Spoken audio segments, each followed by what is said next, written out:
Hello, everyone. Welcome. And I'll repeat something from before. The way I think about this presentation is just an encouragement for further conversation. Mention something that you're interested in, and I'll expand on it. The concept I want to talk about is it's for half or even quarter truth about AI. Things, the narratives that you see around us, and maybe those quarter truths can actually make the whole in the end. Let's start with the first quarter truth, but I'll get there in a second.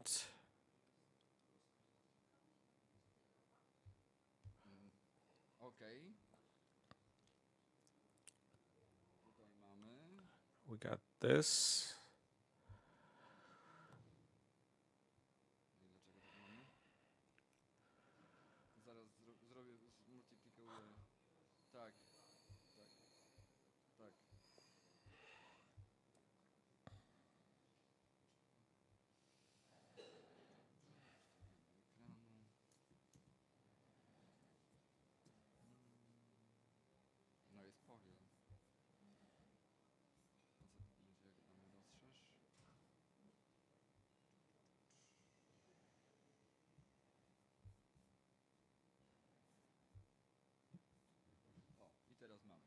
Okay, we got it. Okay.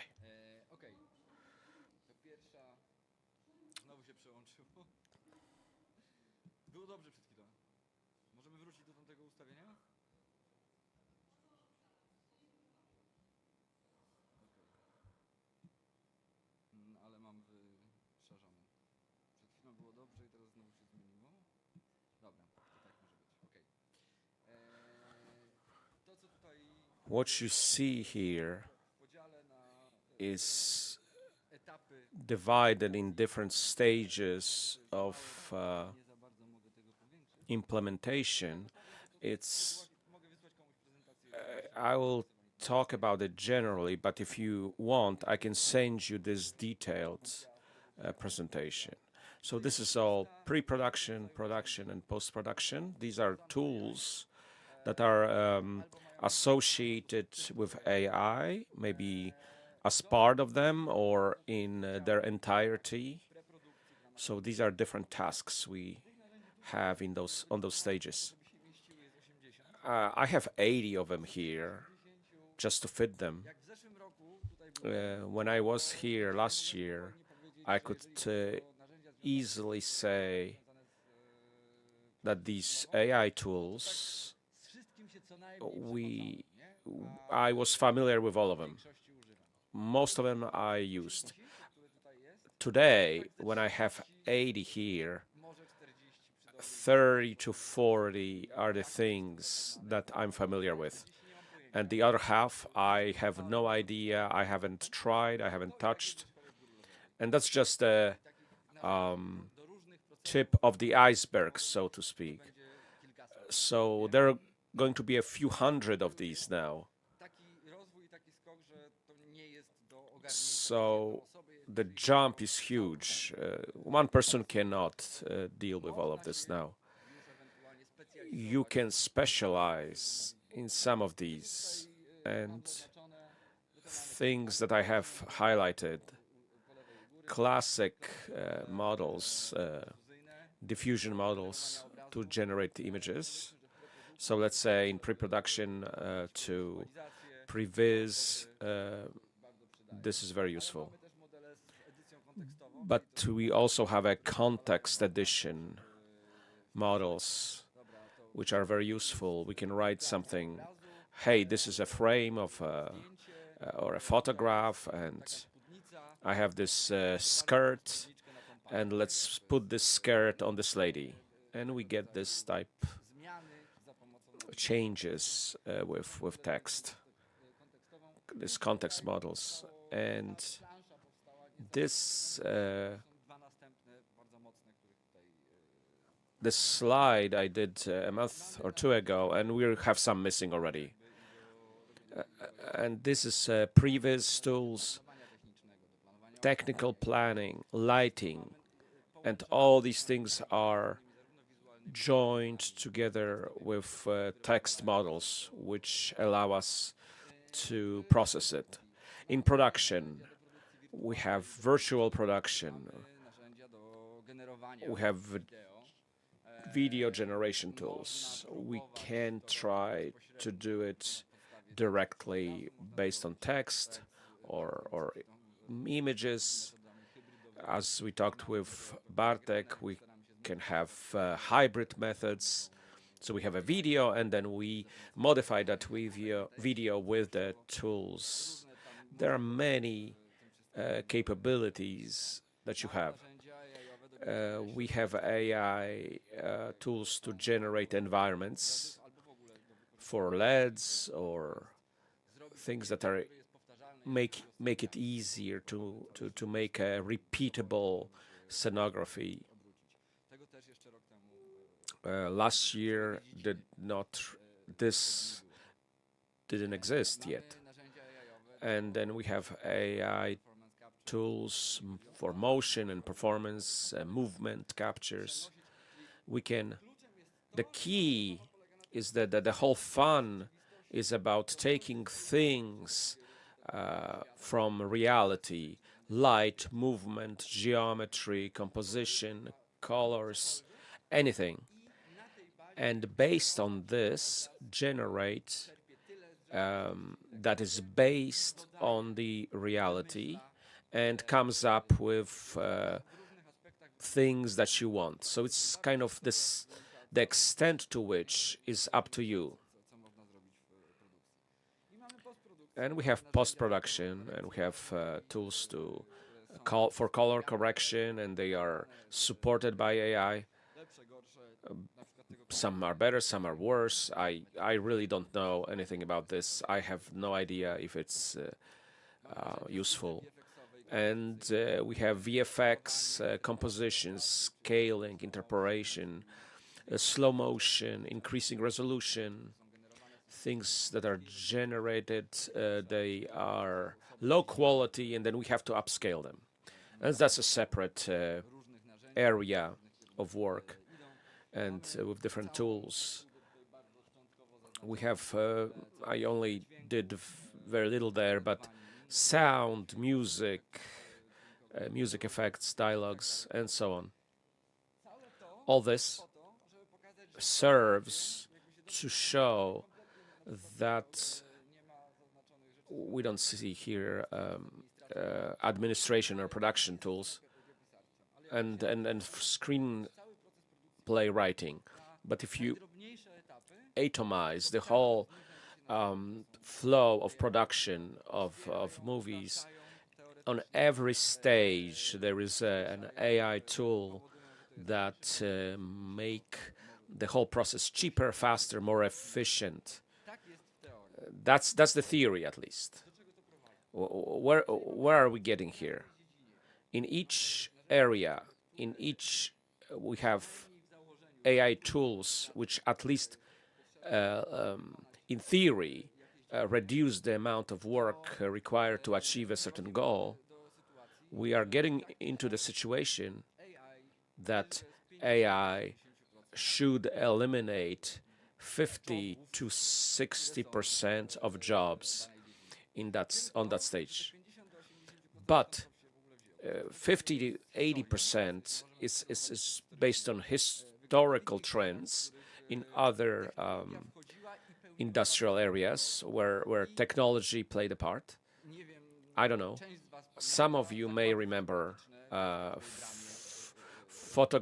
development of photography, which were ubiquitous, and now they disappear. It's the same with translators, and the same is happening to programmers.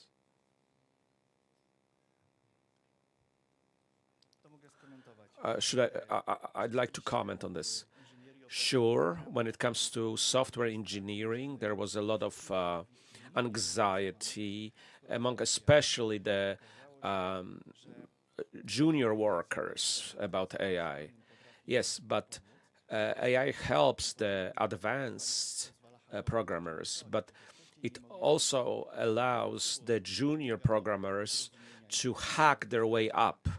So now while before they couldn't do something, now the junior programmers, inexperienced programmers, they can do it. So they are able to do things that were not in their range before. How did I get the 50 to 80%? Why do I believe that AI is not as threatening? When I'm thinking about the 50 to 80% that's going to be eliminate not just creatives, but the most wherever you have intellectual work, the whole dynamic of photography and other sectors, whatever's eliminated is the middle. Those who are on top, or some percentage who end up there, they'll survive. You need photographers who are specialized, who have their own brand, and they stay. Same with translators. There is a need for a very experienced person who can certify with the signature the quality of it, and they can make more money than before. And do they verify the quality of AI? No, that's not their role. This is a precarization of work where the AI checkers are the low rank of this ladder. Jack knows what to do. He's been around. He knows how to fix it. So it's going to be very cheap type of jobs, inexpensive, not well paid at all, has no prestige attached to it. It's completely generic. It's a wage type of labor. This will stay. Someone must do this, and the top level will stay, where you need to actually have a brand. So yeah, 4 groups of people. Those with a lot of money to experiment and follow their snobbishness, those who have a sufficient position and contacts right now, so they can actually fit into this narrow group. And the third group is those with exceptional talents, really out there, not just very good. They are completely on the bleeding edge, because the pie is very small, so not many people can fit there. And then those who are really lucky and they have a lot of personal arrogance and skills to get there. So this percentage, the share, is going to be shrinking over time. These whole professional groups will then have also the bottom, depending on the technical tools. You need a lot of people who just sort of supervise it and check whether things are good enough. It's a very wage labor type of setup. It's a very dark future that I describe, but it's only quarter truth. What are the consequences for the future? We could say that bottom line, something like job market ceases to exist. So in the end, you have services and products market, and a work as a job, it's being eliminated. It's taken over by people without real skills and replaced by people who are using AI without skills. So when we talk about percentages, 50, 80%, in the middle, it is the majority of how people make money in this business. So TV series, advertisement, those are day jobs. You once in a while you do drama, and when you are on top, you do more of these feature movies. But operators, screenwriters, these jobs where you good enough, where you need to be good enough and not great, where things are repeatable and there's a certain pattern to follow. When you're good enough, it's where people without superior skills or people without any skills will take over. That's the process that's underway. My prediction for the future is trying to ask yourself, what jobs am I gonna get in this industry? It's a wrong question. We won't be getting a job in the industry. Yes, the movies will be made, but either these jobs will be very weak and poor, and the top will be able to make movies because of their advantage, they good timing and their situation, luck. The elite will be able to do this. I mean, this is depressing a bit, but it's not a positive aspect. It's the number one. Number two. Let's change gears. Do you think that the people from the bottom, there will be the approvers? What that means is also the audience will be less and less discerning. I think so. Even right now, when you look at certain AI areas, image, music, pop music, at this point of time, we have to eliminate. We need to eliminate things that simply didn't work. Once you prompt a certain style, then it's very repeatable, and it's like machine work. What it means is complete unification, standardization. Well, it takes place anyway in mass production, so it's going to be more pronounced, even more trade-like. That's the effect it's going to end up having. It's going to end up in worsening of quality, lowering the quality of mass production, but not in non-obvious way. It's not going to be slop so much, but repeatability. I have a different way to look at it also. It's the fact that the client wants things that are more demanding. Do you really think?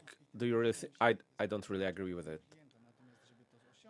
But to get the required output for the clients, and maybe these small areas, everything is divided into small areas, but I don't feel that the demands, societal demands, maybe separate discussion, but we are increasing our standards and expectations.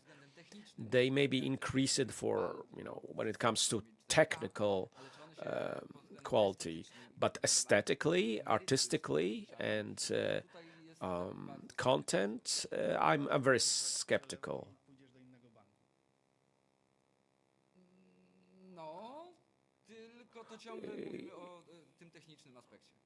We are talking about the technical aspect. If the bank does not, send the money that you demand, then it's a technical issue. right now we have this high standard of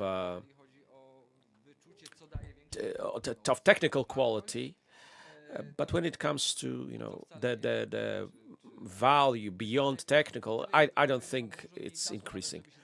We have less and less time to ponder things, and because we don't have the time to ponder and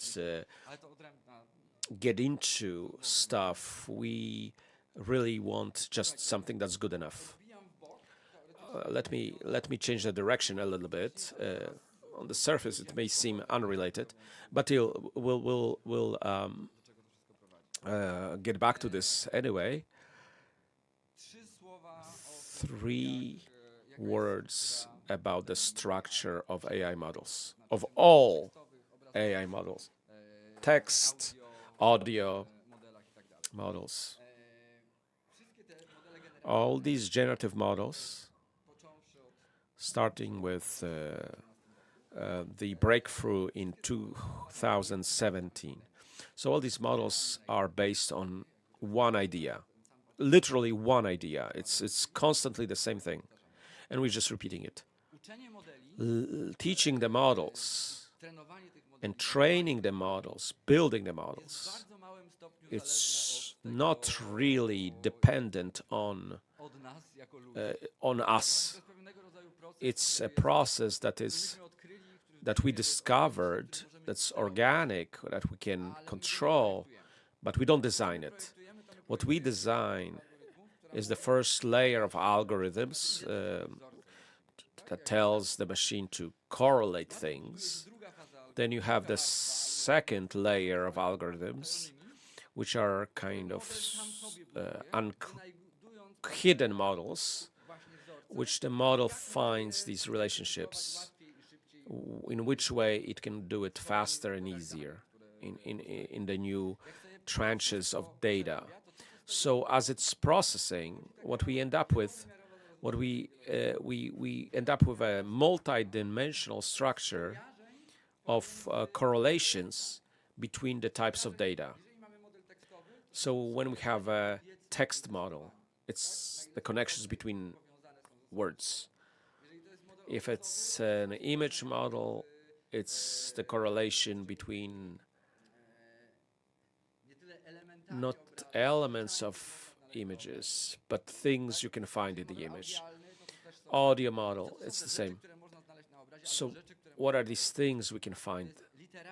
This is literally stuff that we have in our human brain. We call these ideas. There's an idea of a cat, so it's related to other concepts like red.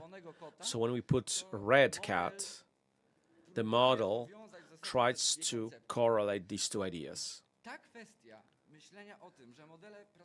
And thinking of the fact that the models work on meanings and ideas and not on words and pixels, no matter how we call it, it's very important because it changes our expectations of the model. When you think that models are correlating different characters, we approach it the way as if it were a simple software model. These models don't use any algorithms. They search and work on tying up things together based on the data that often tend to be correlated. So it's important to change the way you think about AI models from, hey, this is another software tool, to this is a relatively new, very new category of artificial intuition, not intelligence, not a metaphysical type of intuition, but intuition as instant correlating of answers, something that comes to our heads.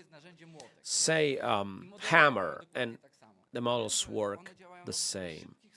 They look at, they work as quick correlations which work for them, what seems appropriate for them based on the training data.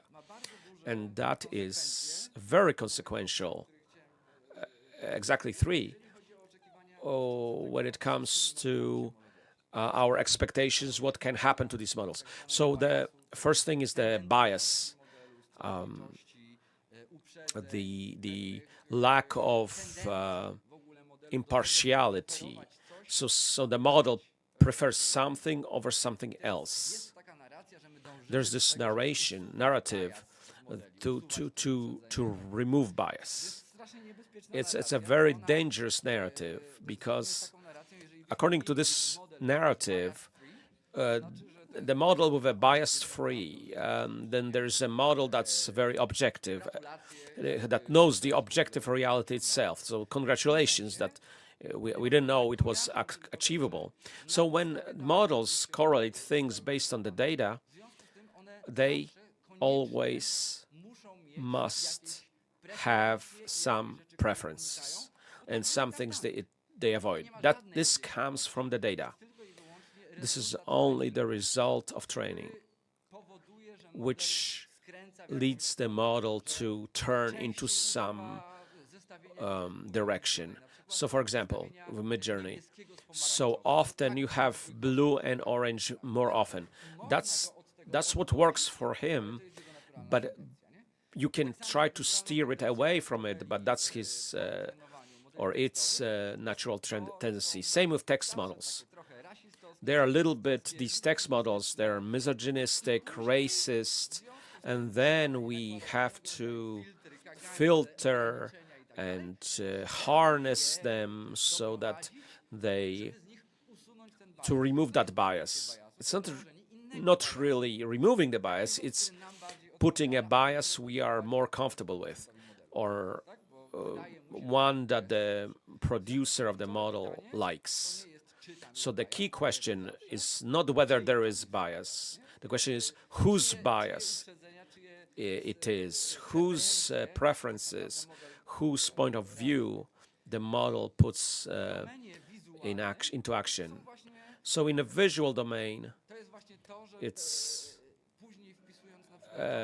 putting in Midjourney, you put naive prompts, and we get images that look very similar. That's the bias of the model. We can learn how to steer the model away from these standard correlations, provoke it, try to provoke it away from its sort of natural way it correlates things. Okay?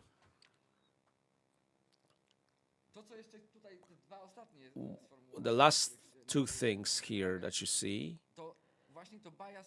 it's the bias-free is impossible, really. It's axiology. It's the system of values. This is prettier than something else. The model really wants to make prettier things. It's ethically better. Text models. It's just a system of values, which is ingrained in these models. These are not neutral tools. Because of what they do, they must have certain value system that's built in. This comes from the data or training, which steers them into that value system, something it has to think something is truer, prettier, better. We have to take that into consideration. It goes really deep. We're really talking about value systems. Bias is one thing. The second subject that is problematic, and it's really an erroneous narrative. These are hallucinations.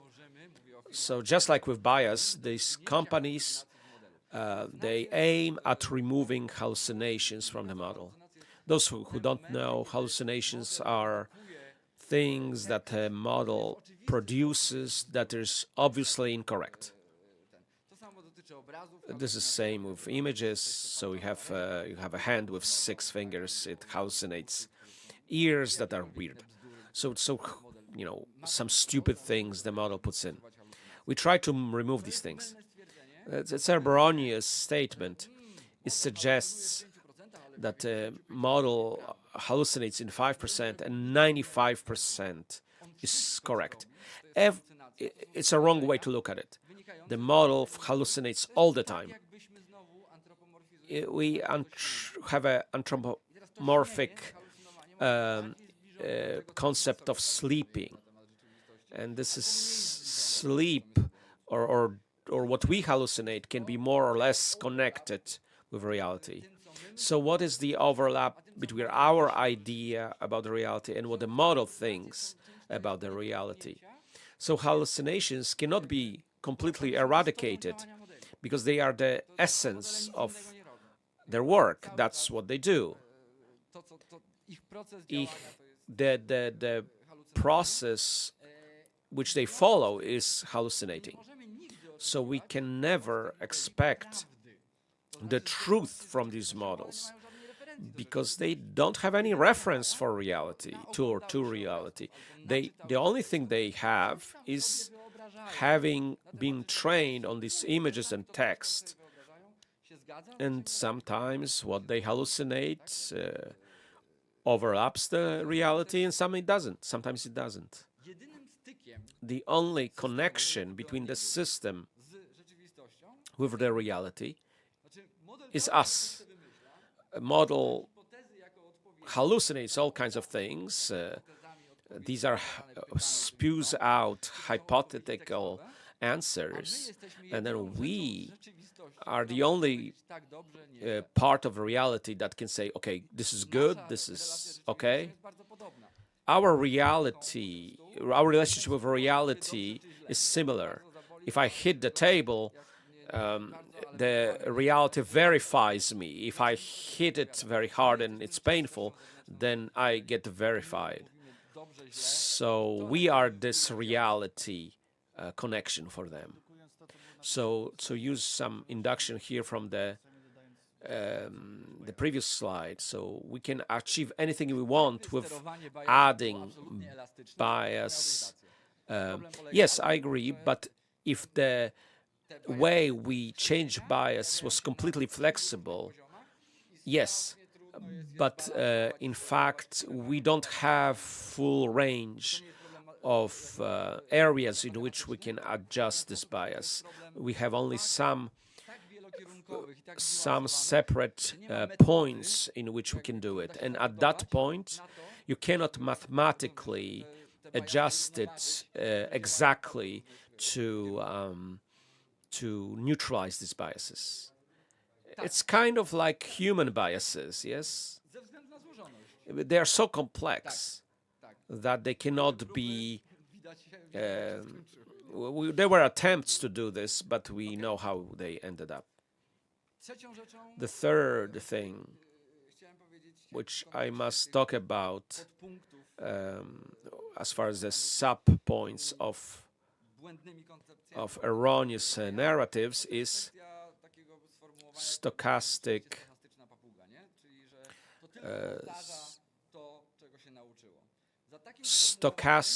plagiarism, that the model basically parrots the stuff it learned. So we have that concept where the model takes collages, so they make chimeras of objects. So I take the head of the cat and then the rest is a jar, and that's not how it works. And the way we can verify it is if you look at the size of the model, the amount of data needed to train a model. These are petabytes of data. They are giant. And the model itself is really thousands and thousands times smaller. So we don't have these data. These images don't exist there.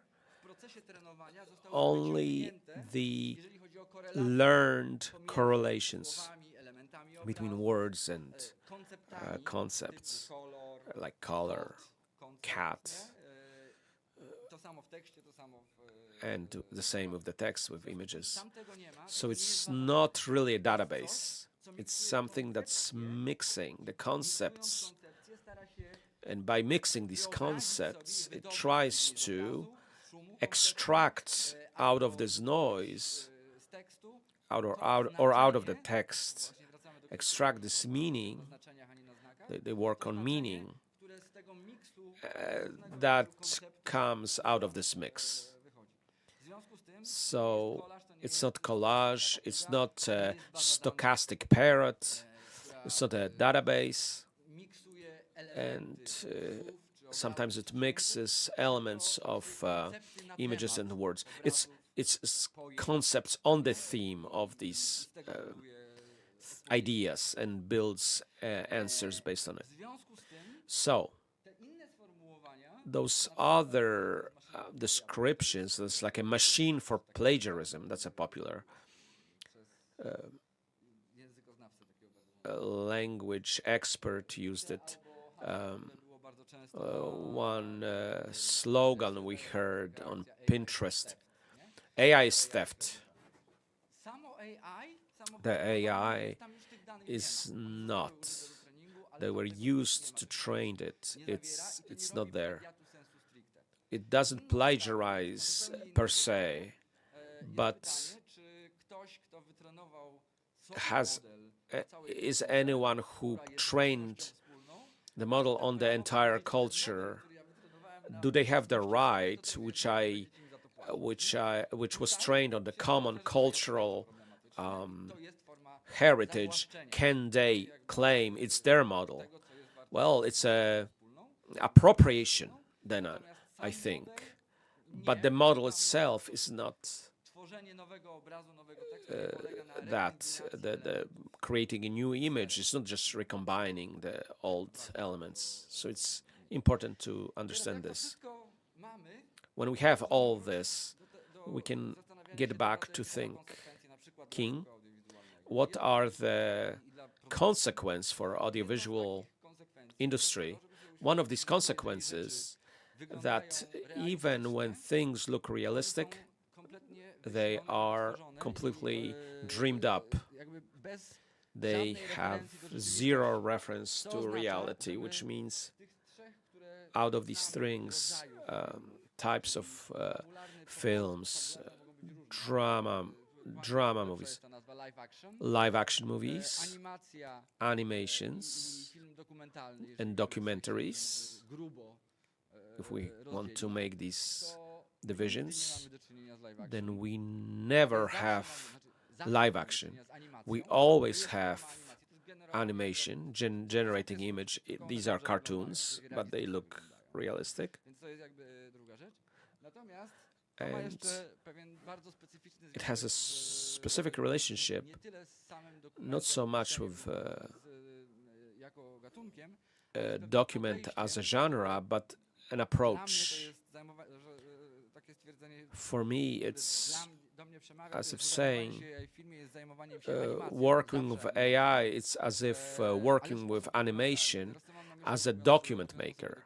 So what I mean by this, because of this correlation, the way the models work based on correlations, it's not really algorithmic in a traditional sense. So it's not a programmer type thinking. It's you gotta dance with these models. They have certain tendencies. We have to counter them and guide them. It's a very similar in the mindset as a documentary maker work. So it's not drama type approach where we impose our vision. And I know it really varies. It's very fluid, but I'm trying to sketch, very thick brush, the way this works. What's typical for documentary, you gotta be open to things that come from reality. And on this basis, only then you make decisions. And what your response, your artistic response is. Where is that going to take your story? So in that dialogue with reality is what documentary is. In drama, sometimes you do it, but that's not really typical. Let me finish. So with AI, it's not a tool.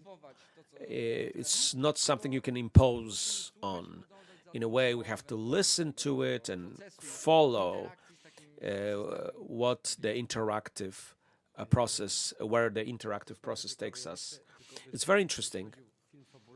I'm thinking, when you think about drama, it's also animation, because film, as a work of art, follows certain story and structure, and I only do drama. I am very well aware that we animate reality, which has a certain prompt, which is the screenplay. Well, the difference is you animate reality and then you record the reality. Then we get a little bit into some nuance. It's this discussion whether pixel and the light in the pixel or the light on the film, which one is more true, more authentic? Is animation or actor is bigger truth or the structure? So really it's the impact on the viewer what counts, and I'm very close in thinking to this. There is no debate between us. There exists in the process of production, not in the final output. I do not by any means want to say that animation is worse than live action. That's not what I'm saying. But there's certain difference between something on the image level that is generated and something that's generated based on reality. Then it's processed, of course, but there is a difference. There are different expectations as far as audience, and the animation where the animation implies manipulation, complete manipulation, and the meanings that we get versus the reality which you record. There are different expectations on the part of the audience, and that's causing that the difference shows itself in things that are generated, which are designed to look as if they were recorded, and then it creates that mindfuck on the part of the audience, which asks, how was this generated? So it's not fake, it just looks like something that was generated. So having this material that's always animated and not the material that has anything to do with reality, it's key. Our brain thirsts and demands this distinction. I think I can name this difference. With camera, you have 100% determinism, but when you generate, you interpret. I completely disagree, especially in the second part. When you are recording, there's tons of interpretation because of all the techniques that are available, lighting, composition you build, whatever you take out, what you expose and what you hide. So you're interpreting the reality when you put it in the frame. So I think both of these things are interpretations. It's not hard to crush into the rocks of debating these. And when I watch Star Wars with my 9-year-old, there's this document that shows how they made it. And I think someone who grew up on European cinema about the human condition, I changed my mind in this on this. I believe that cinema is very much always has been based on special effects. So the cinema is about seeing things we could never see in reality. And in general, when it comes to video effects, I'm not a big fan, but the cinema as a whole is one big special effect that's supposed to pull us into a story, and it doesn't really matter. The technique and the way we achieve this doesn't matter. As a documentary maker, I believe even bigger mistake is made when interpreting the documentaries and discussing the question of truth behind documentaries. That to me is not comprehensible, because the degree in which we change the reality in each stage of production, the degree to which we alter the reality, speaking of this as objective truth, is totally misguided. It's absolutely a subjective message. It's just a subjective idea that I'm getting across. It's interesting. It's something where you turn on a movie and you're aware of it being a document versus drama. It's like having a dog versus having a cat. It's an animal, but it's a different one. It's changing a bit now. My basic approach is while creating and interpreting things, it's the relationship with the speaking subject and what their message is to me. When I go look at this through this prism, it's not really relevant whether they follow the dramatic convention or documentary convention. Is that what they're telling me? Is that moving? Is that relevant to me? So for me, it's not the intention to make a good movie. My intention is to communicate with someone. I'm sorry, I have the last word because we have 5 minutes left and there are a few more things I want to say. This will be quicker. When we have two things that we mentioned, the potential influence of this on the job market, the way the industry itself, on one hand. On the other hand, we talked about what's the character of our output and the changes of it. So the creative process now, I wanted to speak in the same context, in the context of these correlating systems. Because they are correlating, we have a tendency to think of them as humans. So those that make images, we anthropomorphize them, meaning we are thinking of them as humans. So we have this we interpret them, and the way we talk with them almost quickly gets, we lose control, especially if we don't really know what we want. So this effect of good enough kicks in. So things get unified and everything becomes very similar to one another. So we have tons of AI slop. I put a prompt and it's nice and share.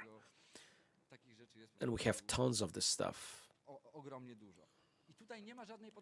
And we don't have any real identity of the creator. So when you interact with the system and what follows, on the other hand, as a reaction, there is that temptation to control the system. It's to establish yourself as the master, as the owner of everything, and you control each aspect. We add limiters, 10,000 tools which try to peg these models into our framework. It's very frustrating. It takes longer than doing it traditionally, and the effect is far from satisfying because it goes against the nature of these models. So these models defy control. As I mentioned before, from the other side, it seems to me that the most effective way of working with these models is to conduct a dialogue, which is sort of a dance, to feel their tendencies, their biases, their aberrations, and not thoughtlessly accepting it, but to manipulate in a way of getting the values and the message we want to get. And it seems to me that it's nothing new, really. I mean, de facto, I think creative work has always been based on this. We have this myth of an artist who has omnipotent powers, which is the master of reality and realizes his vision, but was never really true.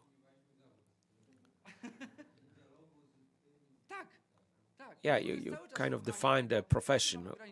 It's conducting a dialogue about communication, about our limitations, about money, funding, actors, light. So I conduct this dialogue to maximize what I can squeeze out of it. I like these examples where from Gattari's, he's at the root of this. They show the difference between machine production and woodworker. And machine production has a preconceived form that has to be created, takes a piece of wood and cuts it with brutal strength and determination, the final form. The woodworker takes a piece of wood and follows the characteristics of the wood, of the material. The woodworker listens to the piece of wood. He reacts to what they work with. The final output is sort of a dialogue with the input. So this dialogue is always with us. We have this myth of omnipotence, imposing your will, imposing your vision. The artist who works this way is erroneous. With AI, the imposition is impossible. The only way is to have this conversational model, learning the models, learning their tendencies, how I can get them to work the way I like. Is this a good conversation? Is it a good dialogue? Does it create a value or does it create something worthless?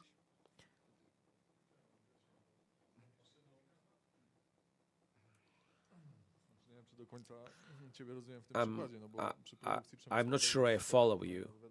So with machine and the woodworker is that makes sense. That the machine is well defined, which follows the form down to the millimeter. So you have laser cutting of metal. In AI, it's always different. The CPU doesn't work. I mean, not even that. The noise in the model, it means it's not repeatable. Will it ever? No. You assume it's not. No. Everyone is thinking about it.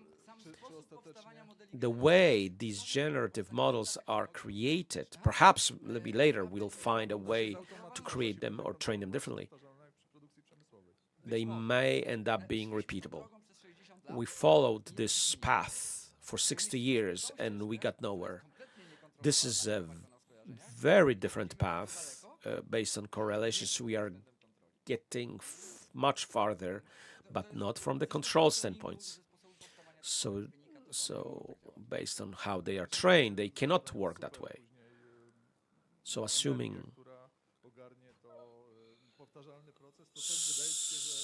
there's going to be a repeatable process, we can get things that are repeatable up to the moment we don't.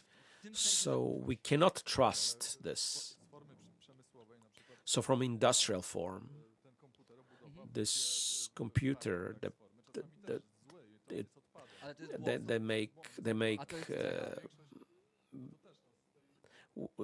we reject their mistakes, but these are just mistakes. Maybe we approach this same, we use the same approach of discarding faulty output. Well, it's the same as if, let's treat them as cows giving us milk. I mean, we only accept the milk that meets the requirements, and the milk that does not, then we throw it out. Well, from that point of view, everything is a machine which you can limit. So we can do this. We can put parameters and limits. But the nature of it is not the same. It's not like that. Yes, we can impose repeatability. We can force the system to be repeatable. But speaking frankly, it's not a wise approach. So generating texts that are completely predictable, it's easier to have a traditional algorithm. If you want repeatability, why do you want AI? It's the same situation. It's better to program a Photoshop sequence that will follow the path one-to-one than to force AI and impose this apparatus of control which forces it into being a repeatable algorithm. That's not the purpose of the tool.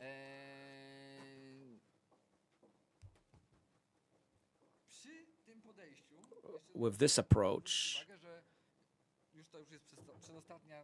next to last, we're almost finished. I wanted to turn your attention. The chance that opens is because it's correlational, because it's a dialogue.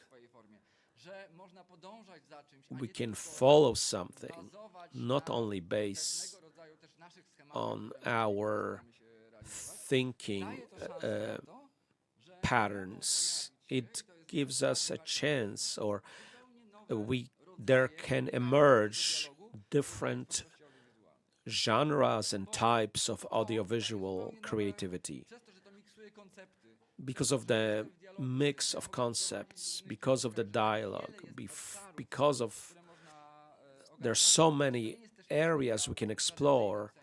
It's not really a technique in a traditional way which was designed to accomplish a singular objective. This is unlike that. It's general purpose model, which the purpose is not defined and not singular. So we have these new beings, these new genres, new approaches in audiovisual arts. And for me, that's the most exciting area. That's most exciting for me. You're touching upon the most important question for me, which was asked by Roger Dickens, the leading operator. How will this technology evolve with operators if we take advantage of the talent and the skill set of operators now? We can enter undiscovered lands and areas and hallucinate things that are exciting to operators. It's not just like a fisherman on a boat smoking a pipe, or a group of commando special forces shooting. It's been done so many times. We shouldn't repeat this. How this could evolve with operators. It's not so much about. It's not about talking. It's not talking that's going to create these new values. It's the same with music. We had this jump in music. So we had percussion and drummers, and then we had electronic percussion, and that inspired real drummers to play that way. And then we have automatic drums that have acoustic quality, but they do certain things that a real drummer couldn't.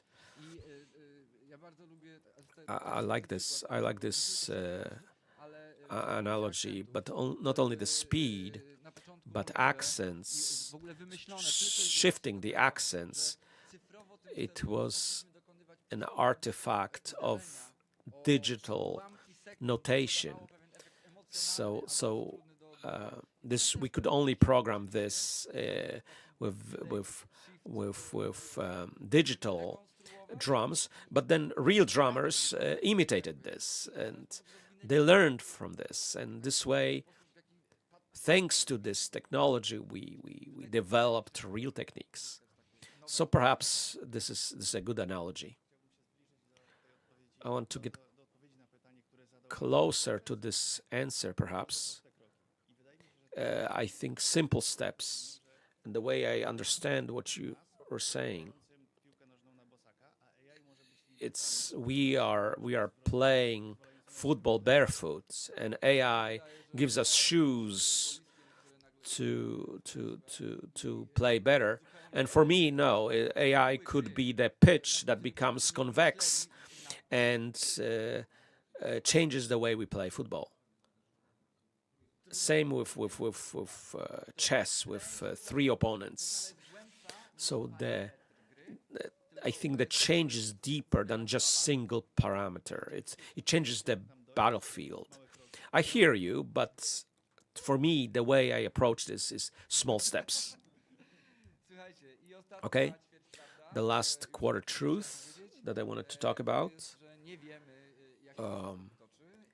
that we don't really know what's going to happen, and anyone who tries to make predictions is not really knowledgeable at all.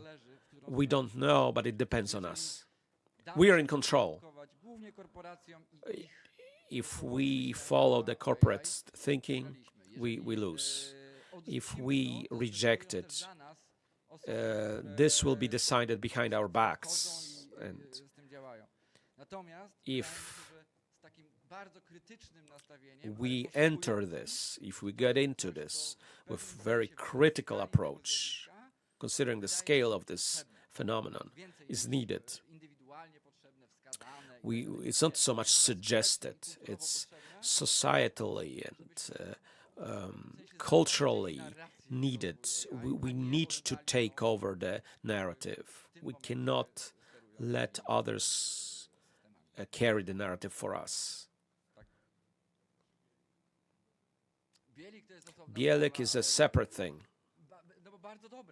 It's a very good thing.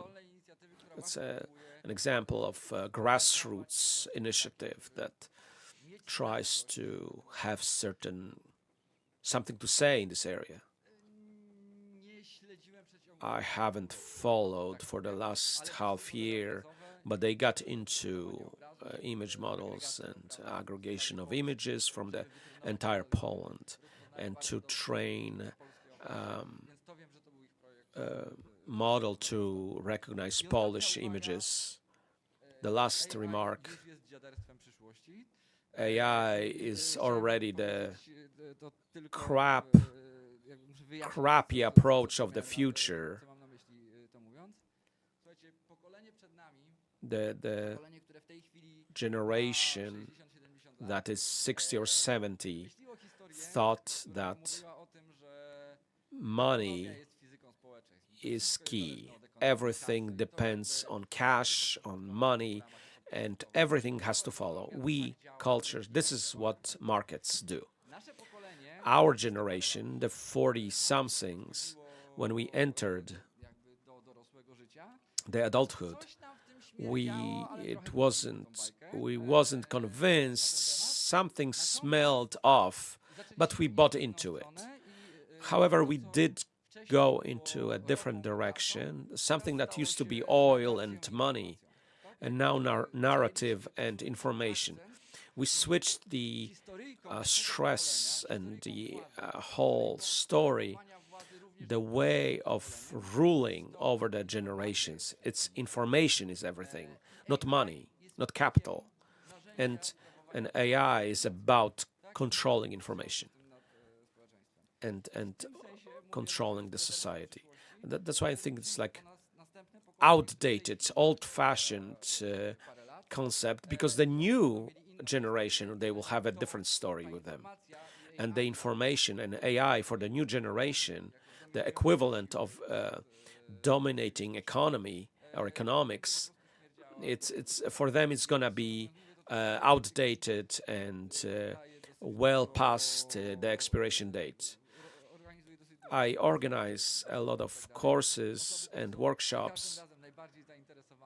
People who are mostly into it. There's like people who are 30 and 40 somethings. 20 somethings are not so much into it. So I feel that it's already there's a generational gap. It's not the final stage of history. It's just an episode. It's just a stage in our historical period. It's just like economic thinking used to be dominating. Now this is dominating, as information is dominating. But generally speaking,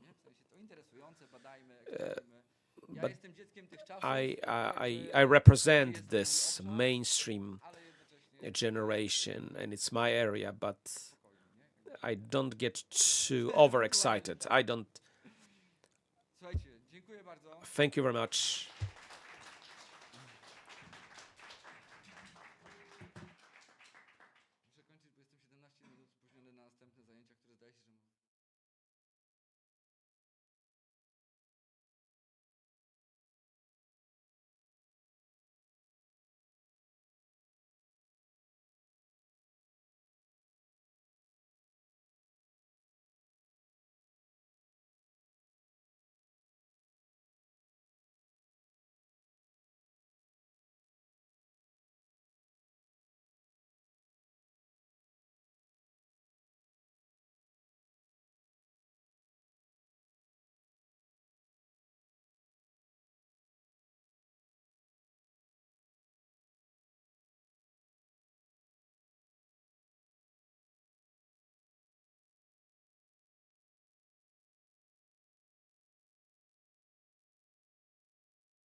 Dzień dobry, cześć. To jest w ogóle bardzo dziwne, Hello. że mówię do tego mikrofonu It's teraz. very strange for me to I, speak to this bo microphone jednak mam takie poczucie, because I feel że chyba lepiej, żebyśmy sobie that porozmawiali, it's niż better żebym ja wam to dawała wykład, talk zresztą, than me just co giving was a interesuje, lecture because jeśli I don't know chcielibyście what you're wtrącać, interested zadawać in. mi I pytania would love na to te have tematy, które you was ciekawią. ask questions about Też nie topics wiem, you're interested in, w jakim momencie and I don't know jesteście, w sensie what czy już coś stage robicie, of czy your długo to robicie i z creative jakiej life you perspektywy are, patrzycie na and robienie what filmów, więc way do przerywajcie you mi, podnoście ręce i look, what way you sprawmy, look żeby, at żeby to była rozmowa. your Tak myślę, będzie najlepiej. movie making questions. So I'd like this to be a free talk, really. Ale But to, bo filmy, które zobaczyliście, films czyli that you dwa saw, krótkie metraże, Piękna these łąka kwietna two i Echo. short Piękna łąka format, kwietna to jest krótki Beautiful dokument, Meadows, krótka fabuła i Flowery Echo, Meadows, krótki dokument. and To Echo, są a filmy, short które document. Ja zrobiłam, These are these będąc films już po szkole I filmowej w have Łodzi. done after Myślę, że graduating ciekawie from będzie porozmawiać o tym Łódź właśnie, Film School. jak wygląda ta droga So it's interesting, I guess, to filmowca, talk reżysera, about scenarzysty your po path that you szkole, follow jeżeli macie takie post-graduation. rodziców, którzy pewnie So if you have są that przed tym momentem. Wydaje mi if się, you're że in to that jest w ogóle situation, taka rzecz, if you're o której się before mało this mówi. moment, Czyli nam się this wszystkim is not wydaje, że discussed widely. idziemy do We szkoły all filmowej i think to jest that w ogóle już we go to bardzo film duże school. This is a osiągnięcie, great a później to accomplishment. wszystko się jakoś wydarza. And then things will just Tak nie fall do into końca jest, bo place. szkoła And filmowa to jest dopiero that's a początek, a później misconception. trzeba znaleźć Film jakąś school swoją is just the drogę i beginning. zastanowić się, You gotta stronę find your own path, chcecie and iść i you jakie gotta filmy find chcecie which robić, a way moim you wanna zdaniem, go.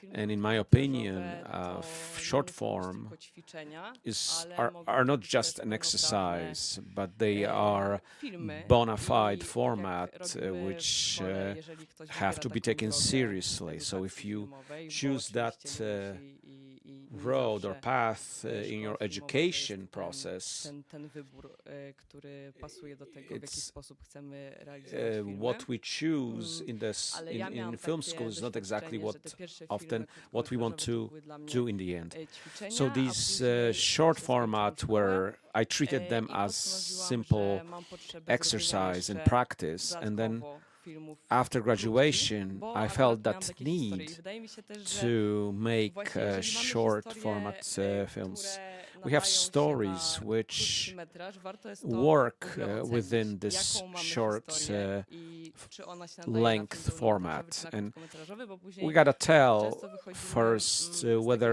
which założenia, format, że the musimy long zrobić full length or pełnometrażowy the film, short co nie one jest prawdą, is preferred bo for a nie given wszystkie historie story. są na film pełnometrażowy, Not all stories które fit właśnie a super się full realizują featured w movie. krótkich formatach. Many stories work Ja na very przykład well in the uważam, short że format. większość I dokumentów, believe które that oglądam, most of mogłyby documentaries być krótsze, could well twórcy be jakoś mają shorter, potrzebę, żeby zrobić but z nich długie rzeczy the i później creators przez cały czas they zastanawiam się, dlaczego to they nie jest have that krótki film. need to I tak stretch na it, przykład było and z Echo, I że od think początku wiedziałam, że nie with chcę Echo, robić długiego I dokumentu. knew I w from a ogóle nie wiem, czy w get-go życiu chcę robić that długie I dokumenty. don't want to do a long documentary. Wiedziałam, I don't że temat, który want to mam make a ochotę long robić, który documentary szukam, to ever jest in my life, opowieść honestly. na krótką This rzecz. document, this is a I short story. Echo powstało And później. Echo was created Piękna later. Łąka była, Beautiful powstała w Meadow 2023 was chyba, Echo w 2023, Echo was ale 2024. Echo zaczęłam robić Echo dużo wcześniej przed was Piękną Łąką Kwietną i started, wydaje I się, started może się working on wydawać, że to Echo jest film, który został earlier. zrealizowany So it may seem w czasie jednego spotkania that terapeutycznego, this- a jest to film, this, który powstawał bardzo długo. this bo movie powstawał could parę have lat. been I, shot w during związku z one tym, że dokumenty therapeutical meeting, but uczestniczyły w this sumie is bardzo wrong. dużo In tematów, fact, więc this jeżeli movie będę mówiła chaotycznie, took to quite a long time. przerywajcie, żebym się If skupiła I'm too bardziej na chaotic jednym. about things, Ale, please pewnie interrupt o me and dokumentach więcej tell me wam to powiedział focus. Paweł Łoziński, który gdzieś Paweł tam Łoziński jest has tym more to bardziej say probably zna, about the ale, documentary films.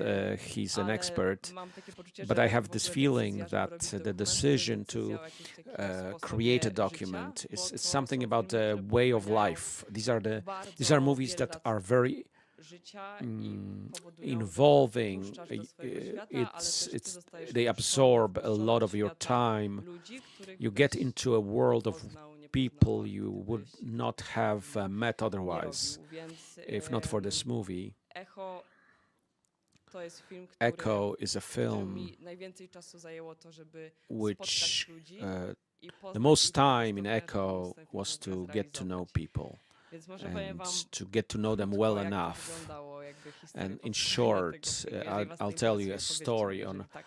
of Czy how możemy this gadać o tym filmie? Czy wolicie movie gadać was o pięknej created. łące kwietnej? So, would you prefer to talk Żebyśmy about the wiedzieli, co- Flowery Meadow, żebym beautiful wiedziała, co was Flowery bardziej Meadow? interesuje. Let me know which one you're more interested in. Dobrze. Okay. Po kolei.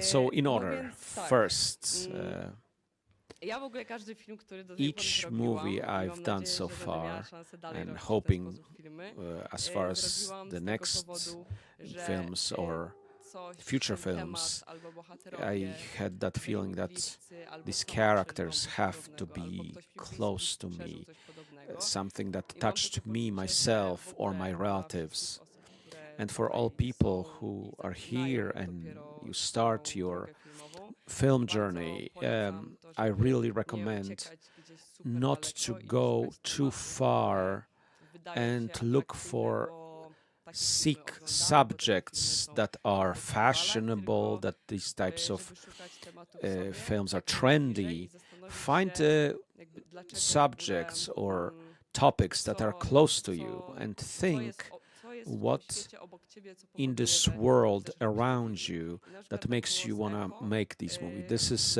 Bohaterami tego what filmu happened są with nastolatkowie, Echo. którzy This się is rozstają. the Ja wiedziałam subjects przez parę were lat, że chcę zrobić teenagers film, na which konkretnie stutter, o who nastolatków, stutter, którzy who have a się stuttering rozstają z problem, tego powodu, że mój and młodszy brat my w momencie younger swojego brother życia, właśnie kiedy był was nastolatkiem, my younger brother when he was a young przejścia między teenager podstawówką a gimnazjum, in the zaczęliśmy transition rozmawiać, between zastanawiałam się, elementary and middle school. I was wondering where szczególnie, this że po came prostu from, po pewnym czasie mu to especially minęło that he i got nie out było of this zdiagnozowane, and it was ale never na pewno było diagnosed, to wynikiem jakichś but emocjonalnych przeżyć. it must have been W związku z tym a zaczęłam ten result temat of badać. emotional Okazało się, że jąkanie jest experiences. So kompletnie jeszcze I found niezbadanym that i stuttering przyczyny is something that is jąkania largely w ogóle są dosyć undiagnosed. niejasne. We Mogą być really różne don't know where it emocjonalne, comes mogą from. być This neurologiczne. could be neurological, I emotional zaczęłam causes behind it. chodzić w różne miejsca, na And różne I terapie went to jąkania, different poznawać różne therapies osoby, które się tym zajmują for od strony, stuttering and got to tej know i people who naukowej, i terapeutycznej. look at it W scientifically ten and sposób zaczęłam szukać therapeutically. bohaterów. I tych And I jest tried to film, które find zebrał the main kilka characters. dokumentów w swoim życiu, ale I did a nigdy tak długo nie few szukałam bohaterów jak documents przy in Echo, my life, but in Echo, dlatego, że finding the characters poznałam took the bardzo longest wielu nastolatków, because I got to którzy, know a lot of którzy teenagers się who jąkali i chodzili na stuttered te and terapie, attended this ale, therapy, but Jacek Bławut, który był opiekunem Jacek tego filmu, Bławut powiedział mi w was pewnym in momencie, charge of this movie. co jest He prawdą told i me, which co is jest true. może dosyć oczywiste, Maybe ale it's to obvious, bardzo ważne, but kiedy robi się very film important dokumentalny, for a że documentary. nie można myśleć o You tym, can't think że bohater, który się that jąka, the już jest main bohaterem. character On nie is jest the jeszcze main bohaterem. character just because he Musi znaleźć osobę, stutters która is not która enough. ma coś, That character co has to musi have przejść, co właśnie tym something jąkaniem nie jest. To jest to, co that zupełnie is inny. outside of stuttering. So I ja też mam jakieś takie poczucie, że I have this poza feeling tym, że that wiadomo, apart from warsztat your i wiedza to technique jest bardzo ważne, and to w filmie, knowledge in a szczególnie movie dokumentalnym, that bardzo ważna is jest intuicja co do that is wyboru really bohatera. important is your intuition when W choosing tym the main filmie character. Bartka i Anię, i to są And osoby, które Bartek i Ania are bardzo people różnych who momentach, bo I poznałam met na or samym come początku across tych poszukiwań, a at Anię a poznałam different na samym point końcu, of their ale story. od samego początku wiedziałam, Bartek was at the że beginning, to na she pewno was będą at the bohaterowie end. tego filmu. But from the I get-go, I realized these sam are going to be scenariusz my main do tego- characters. do tego So when I filmu wrote jako the dokumentu, screenplay, jakoś pisze się you scenariusze, do pisze się actually te założenia, żeby, write a screenplay for a żeby documentary. ubrać to w ramy i żeby nie So włączać you kamery put po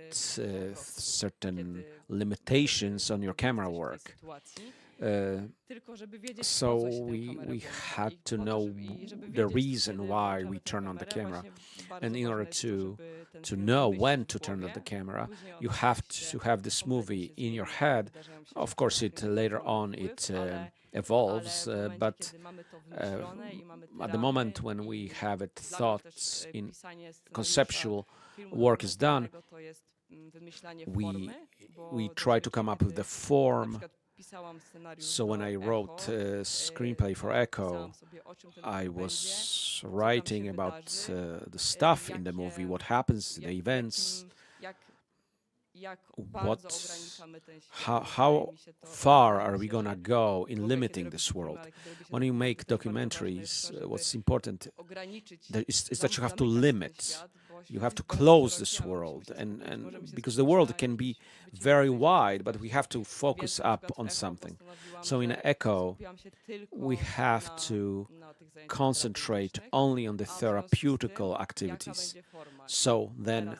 ta what forma form am I i gonna Piękne pick? Noce Kwietne i Echo, So in both tak these naprawdę w movies, każdym filmie, Echo który and The robię, Meadow, jest dla mnie and in all movies, kluczowa, this is bo key. forma też The może form być is treścią. Forma nie form tylko, is the content. pokazuje The form is bohaterów, not którzy ze just sobą showing gadają i the przekazuje to, characters co oni and mówią albo robią, ale też transmits powinna their experiences and dodatkowo thoughts, but also budować ten świat it i should budować build the w world. It przypadku should, Echo na przykład, in the case of Echo, it should jakieś wnętrze tych bohaterów.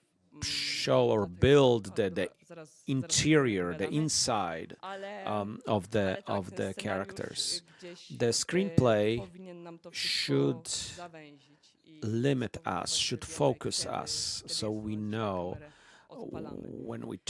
when to turn on the camera. I wracając do bohaterów, wiedziałam, Going że back to Ania the i Bartek to są te characters, we osoby knew i to jest that właśnie bardzo Anya and intuicyjna Bartek, decyzja. it's something that's Po very prostu intuitive. widzisz, We saw widzisz, że te osoby poza, these że people zarówno u Ani, jak u Bartka wiedziałam, że po in pierwsze, in widziałam, both że oni Anya wcale and tak bardzo nie Bartek, jąkają, I ale knew jedno they jest don't pewne, stutter przeszło heavily, już bardzo but wiele lat terapii both jąkania i when zastanawiałam both się, of them jak went znaleźć, through many dlaczego w years takim or had razie, gone skoro through many ja jestem w years stanie z nimi of skomunikować, oni therapy up to that super point. mówią, So to co jest why tak naprawdę powodem, dla którego oni they są na terapii, bo to they nie are było still jasne. in I wydaje mi therapy się, że because to jest w there's ogóle the najważniejsze, stuttering żeby seems żeby to dojść w have been procesie, gone by that time.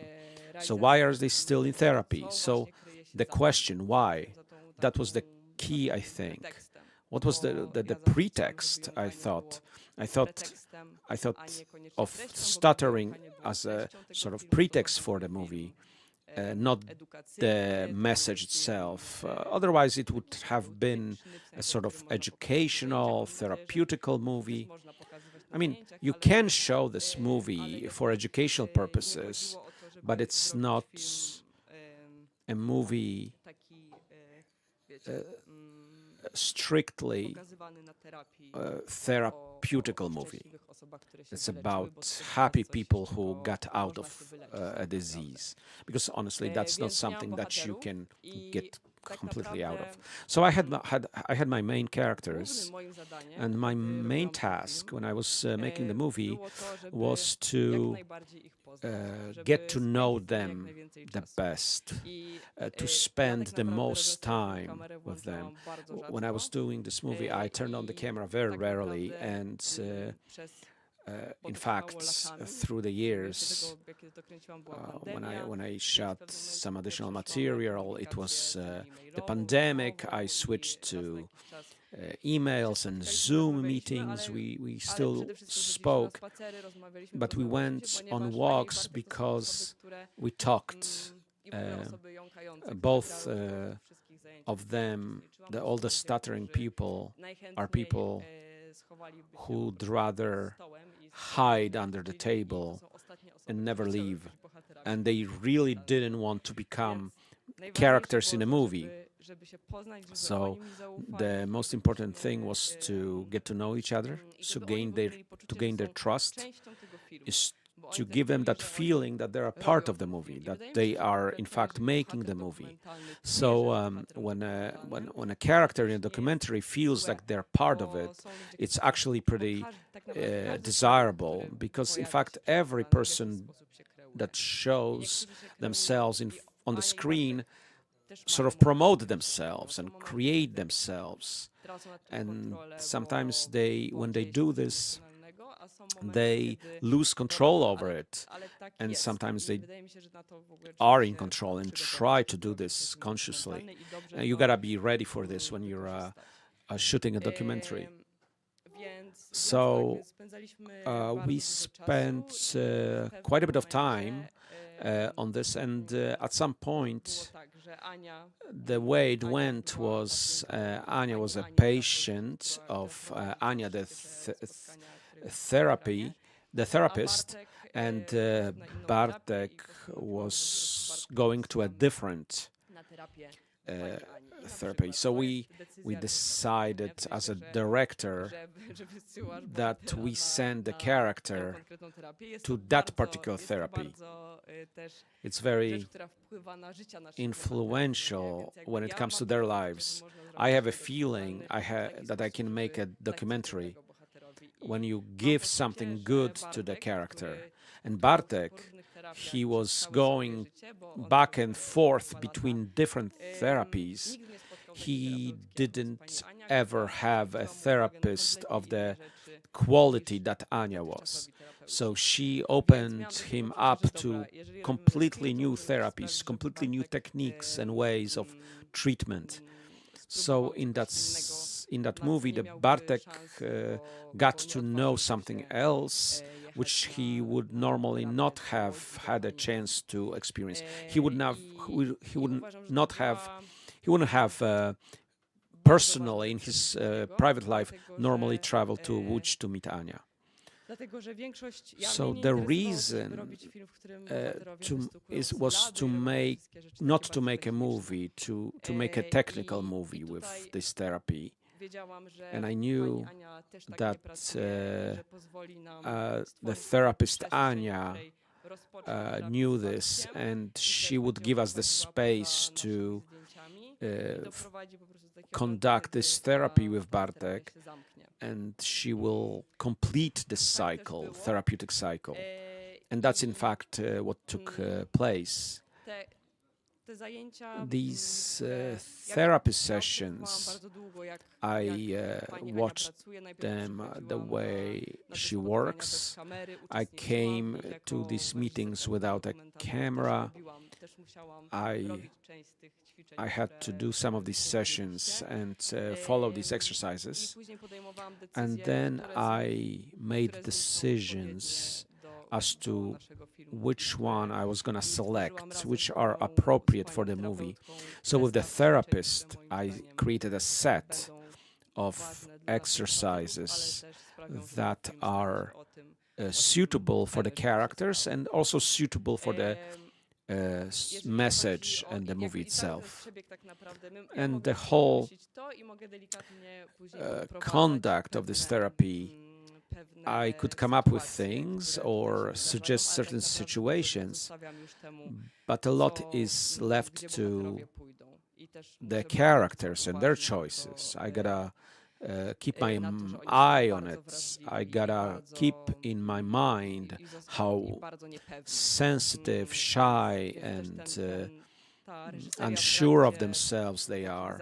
So when you're directing during this kind of sessions, it's difficult. And then you have the form, which in this case is very variable over time. When the movie was created and different therapies that I observed, at some point with my operator, Tomek Gajewski, we thought of having body cams or the characters, or the camera is in front of their faces, and they have different device. Strange device. We tried different things, and that form was to be accomplished with these, but at some point we came to the conclusion that this has to be a minimalist movie, and the form has to be such that we get the closest to the characters. So the movie will be black and white. It will happen in white space and will spend time within the thoughts of the characters, and only when the story becomes more urban and random, and that's where the character kind of leaves the safe space that she had spent all her time before. When it comes to the form, unless you have questions about the image, anything I said so far. If it's too much, let me know. I can speed it up a bit.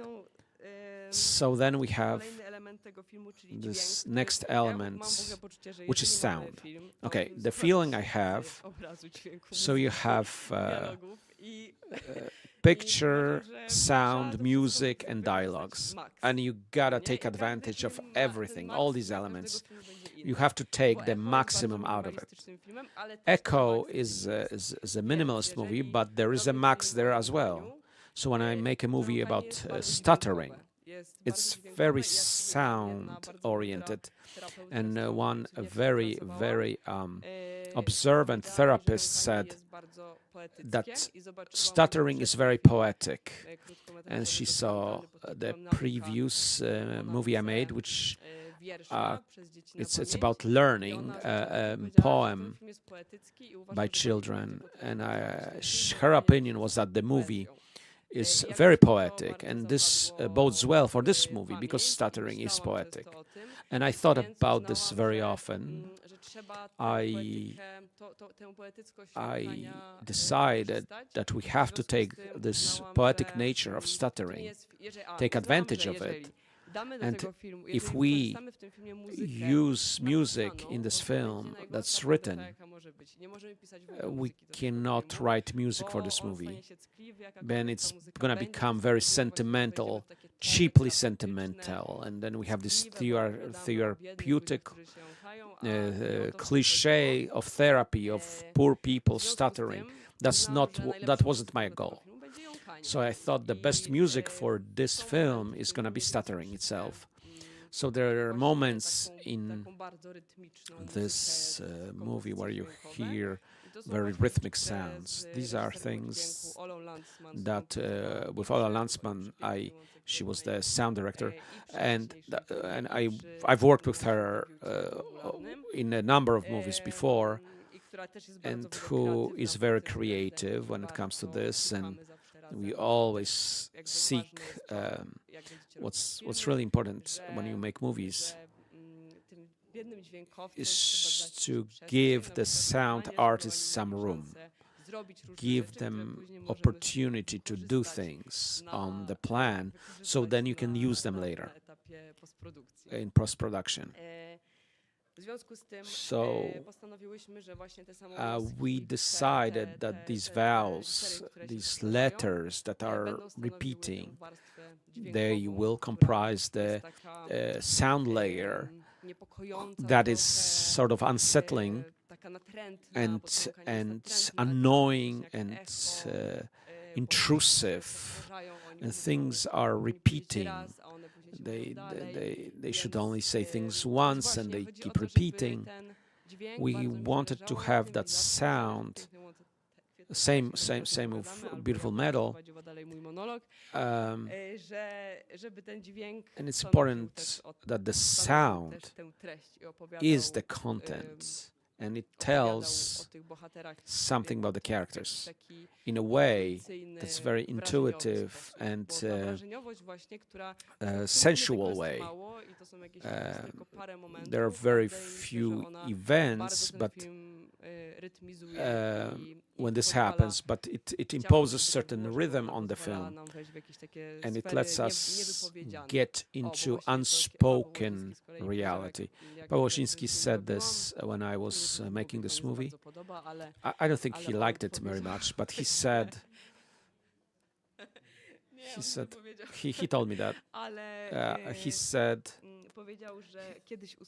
when he heard an opinion stuttering is a disease of unspoken thoughts, and these rhythmic motives coming from stuttering will be those unexpressed thoughts, and they speak a lot in all my movies. A lot of characters speak. In my opinion, people speak more than in Polish movies. We come to a conclusion that people don't speak much to each other. They use half sentences. Perhaps that's a good decision, because then we have a world of people who don't communicate. It doesn't always work, but people do communicate, just like me, myself now.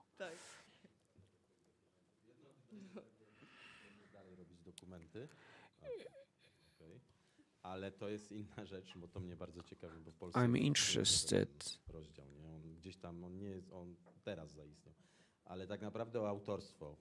The authorship, how much there is the author in it, and I know your documents and I see you in them. So learning is one good example. You can make a lot of movies about learning, but this one is very individualistic. We make a lot of documentaries, and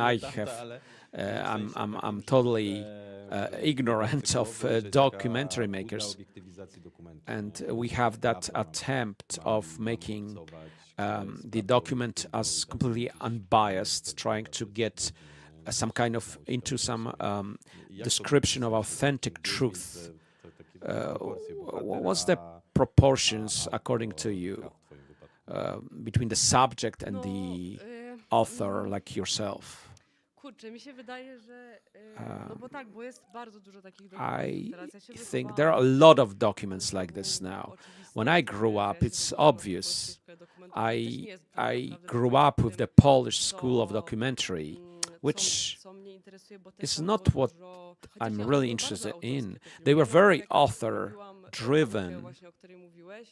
When I was doing learning, I was inspired by Wiśniewski, and they were completely creative. There's very little document in them. Dziwolskiego, yes, as well. And there are some characters he chooses, but he has his own individual reason he chooses them. So Elementary book was one of those. You can see it. This is great. This is where that inspiration is apparent. But yesterday or day before,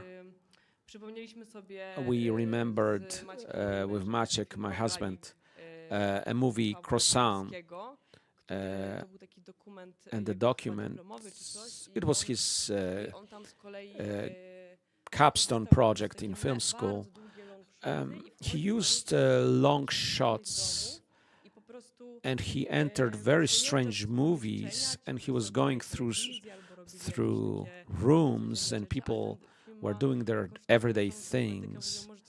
And the movie has amazing character and has that creativity in it. And when I was watching it yesterday, it looked like very fashionable, very modern video clip. We see a lot of this in video clips, music clips currently. I must say I haven't seen many documentaries, but one I loved was Dogs Against Gravity. It was made from archival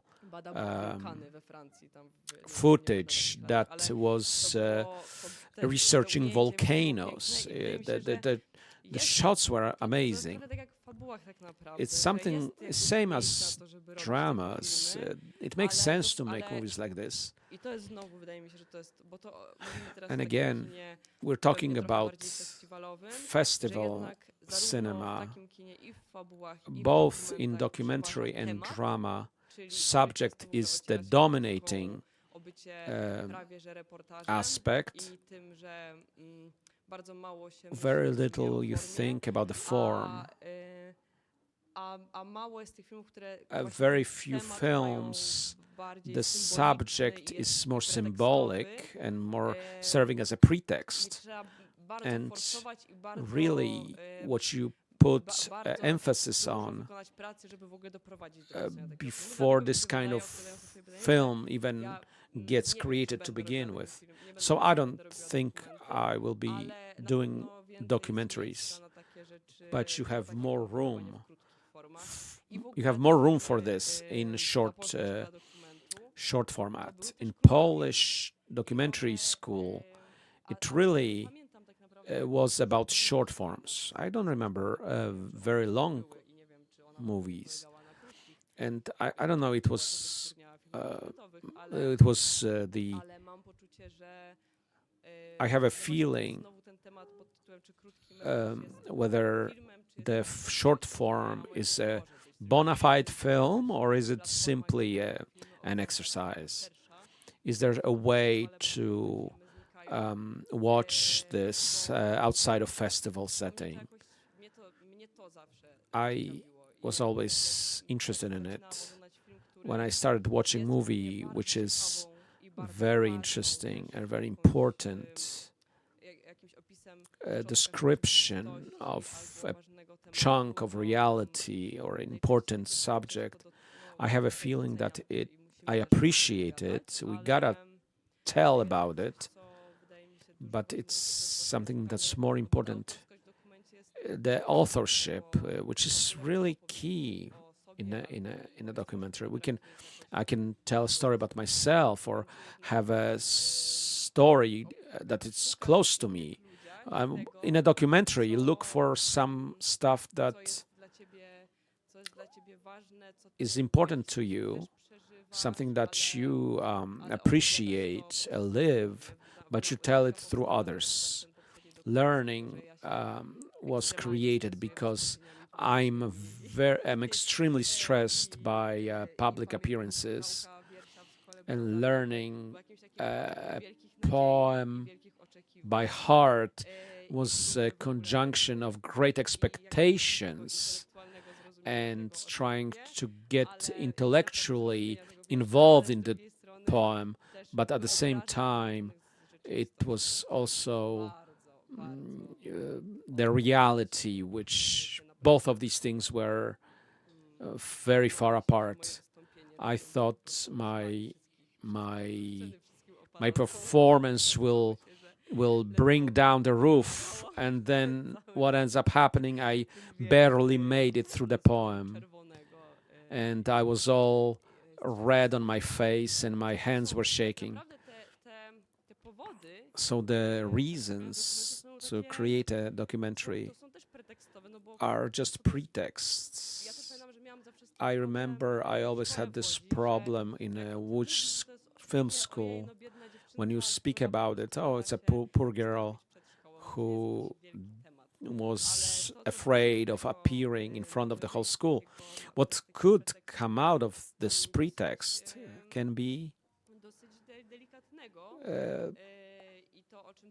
quite delicate and to speak metaphorically.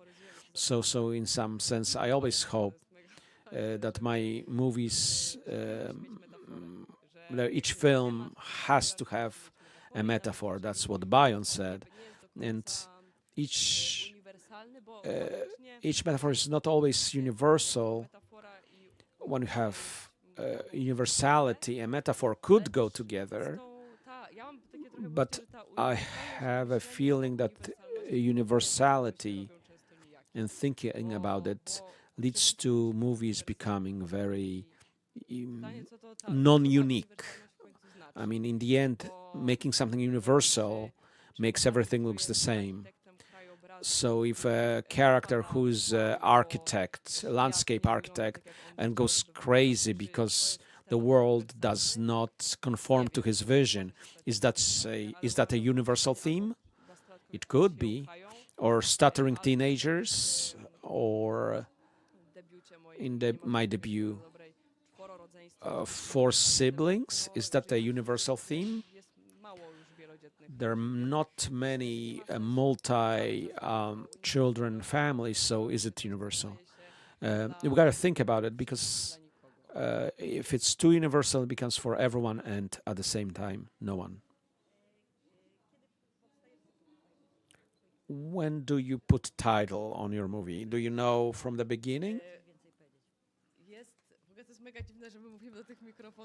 It's very strange that we speak to these microphones. I know why they are here for, but I feel strange to it, doing it. It's kind of like a prop of sorts. You could as well hold a spoon. Okay, so it depends. Each title of my movie has a different reason. For example, Echo. I had a big problem with Echo to find this title, and at some point all of these meant sort of the same thing, and finally Anya told me this story, beautiful story, how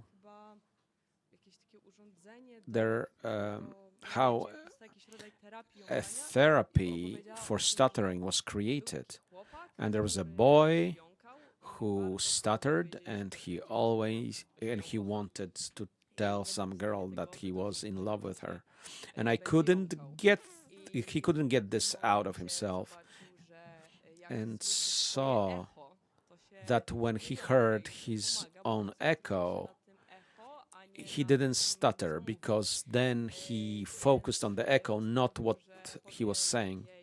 So he decided to tell her he loves her by leaning over a well, and that enabled him to actually say it, because he heard the echo from the well.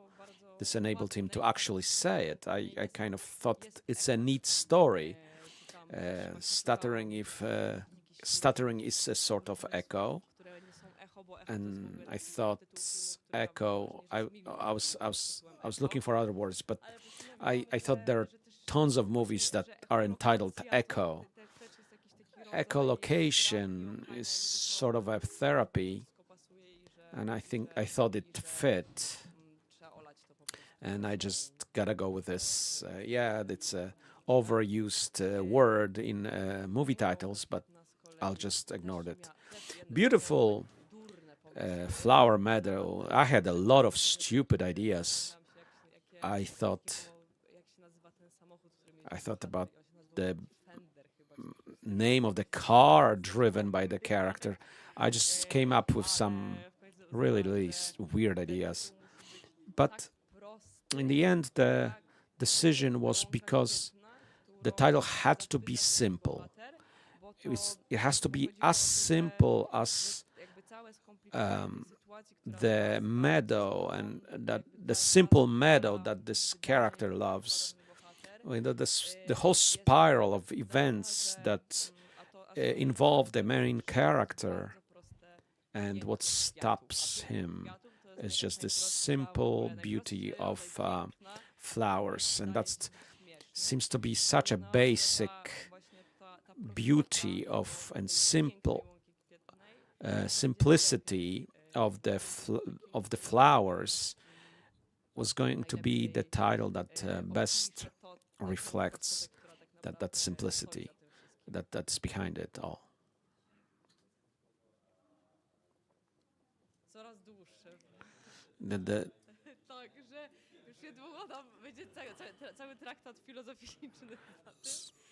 So bo była właśnie szkoda, że tutaj jest Heimat właśnie. Szkoda w ogóle, że nie udało się tych 4 filmów pokazać, bo I wish we could show more than these 4 movies, the Learning and Heimat. My debut was is a combination of Heimat and beautiful flower meadow, and I remember this title came from Gajewski, because he loves the word Heimat, because his friend from university, a German girl. She always talked about going back to her Heimat in summer. Of course, Heimat means has other meanings in Poland, but maybe it's fading a bit. It's a beautiful word in German, which I think lacks many beautiful words, and we really don't have a word that we don't have it in Polish. So Heimat means your family home, maybe your family nest. It's not the same. Heimat sounds great.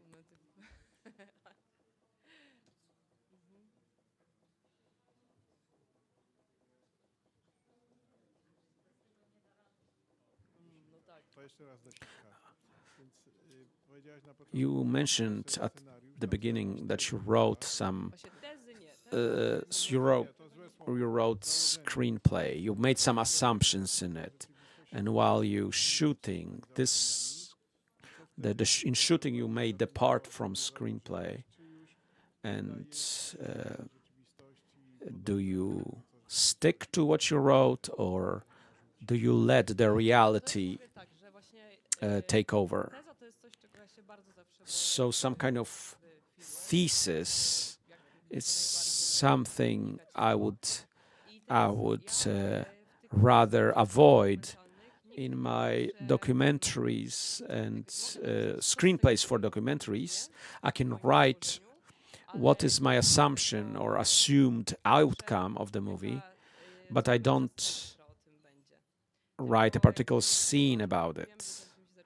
I know the movie starts here, should end there, and I know what situations I'll be in, and I'll know what situations may lead to, what they may lead to, and I must think how or if this movie is going to be about something or what. But when I'm shooting, I forget it. I just go with what's happening. With Echo, we shot this movie with big sort of time gaps. We have a therapy which lasts for 2 hours 1 week, and the next one is in 2 weeks.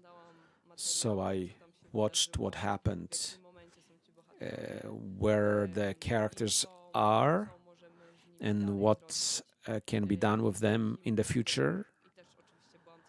And I was always in contact with the therapist, and we talked about what further exercises we can do with them, and what else, what other things we can put them in. And we had this space to verify my ideas, but you gotta be open to changes. You cannot just blindly stick to your preconceived plan, because then that means you're not responding to your characters and the world where you found yourself. So you cannot be very strict about this. You gotta write this and then go with the reality and the events and the life.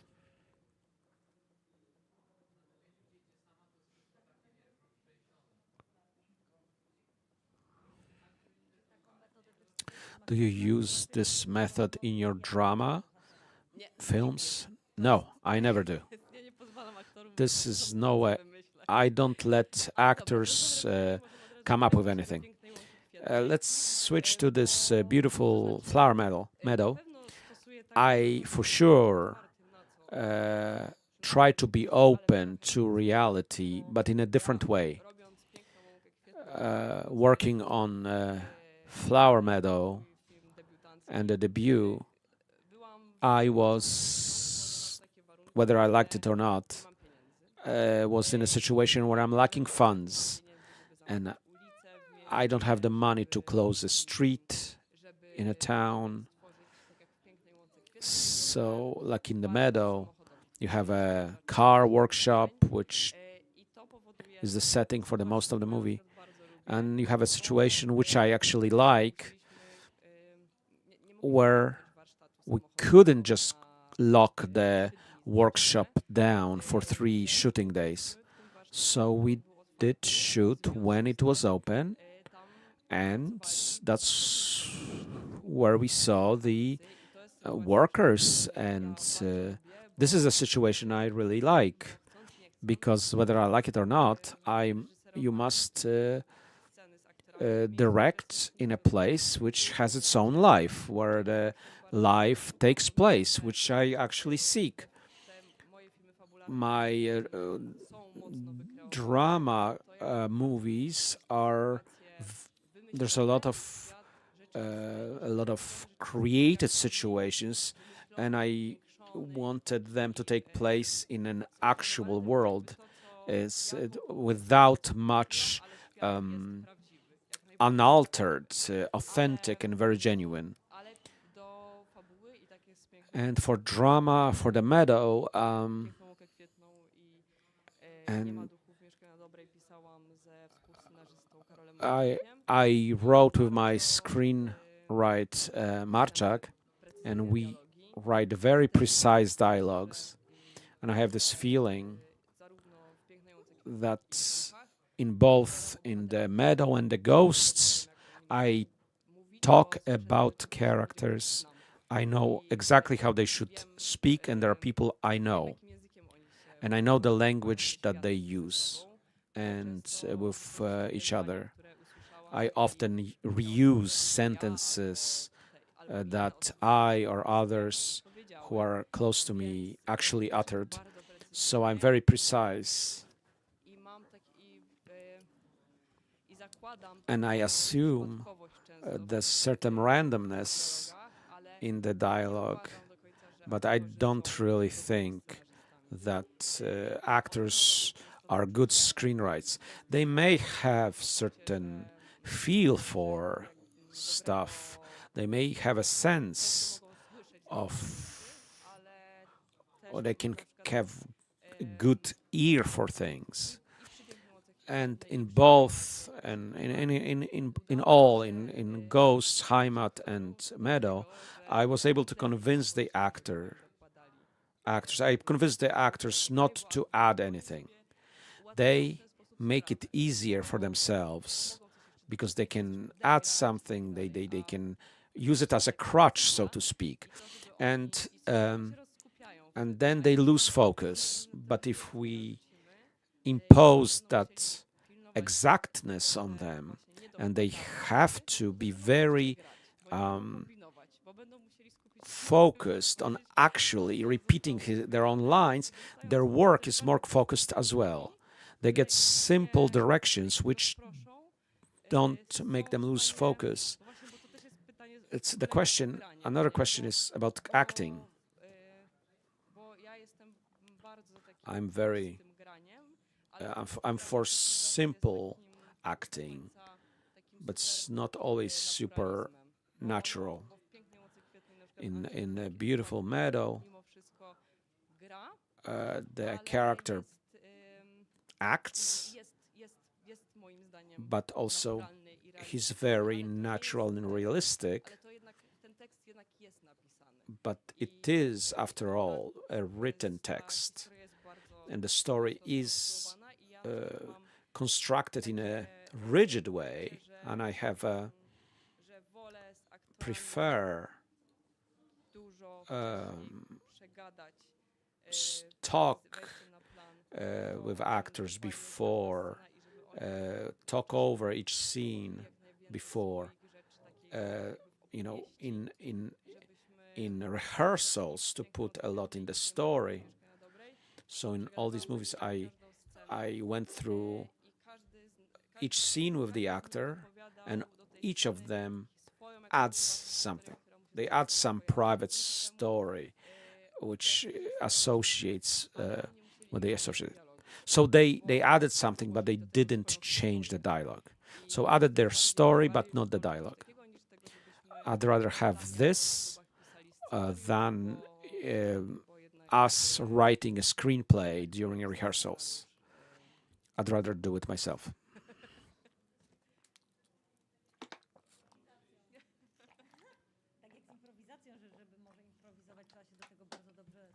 So it's like improvisation. Before you can improvise, you gotta prepare for it. I apologize for this example. It's a different movie. So when there are no ghosts, the movie, Dudziak, a great actress, she asked me, can we change this text a little bit, or do we gotta learn it the way it's written? I thought, Isa, you cannot change this text. You have to learn it word by word. And she accepted it, and she kept to it, but it wasn't like we couldn't improvise during rehearsals, but it was to find certain themes in the scene so they can put it in their heads, but not to change the scene. Well, sometimes, yeah, you change the scene where maybe something doesn't work, maybe it's too declarative when they say it, and then you have the answer. Yeah, you gotta be open to it. And this happens where a change is needed, but not always. It's not always needed. Very often, it seems to me very often that everyone works differently, and some people say rehearsals are needed. Some think that rehearsals lead to the loss of freshness, but the way I feel, as far as things I've done so far, rehearsals give me a lot, because I like to communicate in a simple way. I don't want to get into long-winded discussions with actors, and if I don't have much funds, and wasting time while shooting is not what I want to do. You can use different simple tools where these discussions end. In general, the more your stage is set, the more the people on the plan try to find themselves in it. They take it as fixed. They don't feel welcome to rethink it. Not always, but I like long shots, because then everyone has to be super focused, and you have to spend so much time on the long shot. So everyone wants to find their own place and what they do physically. And spending time on physicality is very, very good. When the actors spend time, focus on physicality, this seems like such a basic concept, but it adds naturalness and simplicity. I want actors, I lead them to really simple acting. So in the meadow, the policeman, the actor who is a policeman, Andrzej calls the police, they come in, and after another shot, after that, the actor asked me, should I not act at all? And I said, yes, that's, you think you act, but you think you should act more. And my role is to say that from outside, it looks absolutely sufficient. So this was very interesting that I was in one scene of the TV series where I was supposed to look at, with disapproval, at Bogdan. It was about 1670, funeral scene. And for anyone who wants to be a director. I was so stressed. I didn't even speak. And this was about me, but it kind of felt it's about me. When you're in front of camera, every scene is about you. And I was one of the noble women, and another one was the focus. But I thought it was about me, and you gotta do tons of things, because if you don't, nothing happens. So when I saw this, it's great to see it, and you gotta go through this to understand how your imagination, the stuff that you have in your head, in fact, is not true. So to let the actors know, to assure them that what they do is sufficient.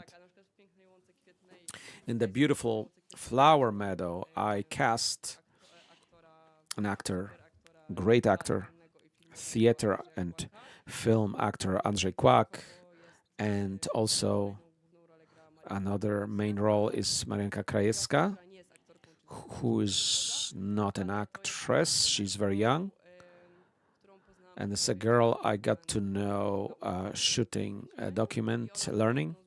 And she was one of the main characters in that movie. And she was a super person. She was strange, but in a best way you can be strange. And I was reminded about her when I was doing this movie, and I knew the daughter of Emil cannot be a normal person because she's Emil's daughter. And so Marianka, she's very special. This is what I look for. I don't need great acting. It's not...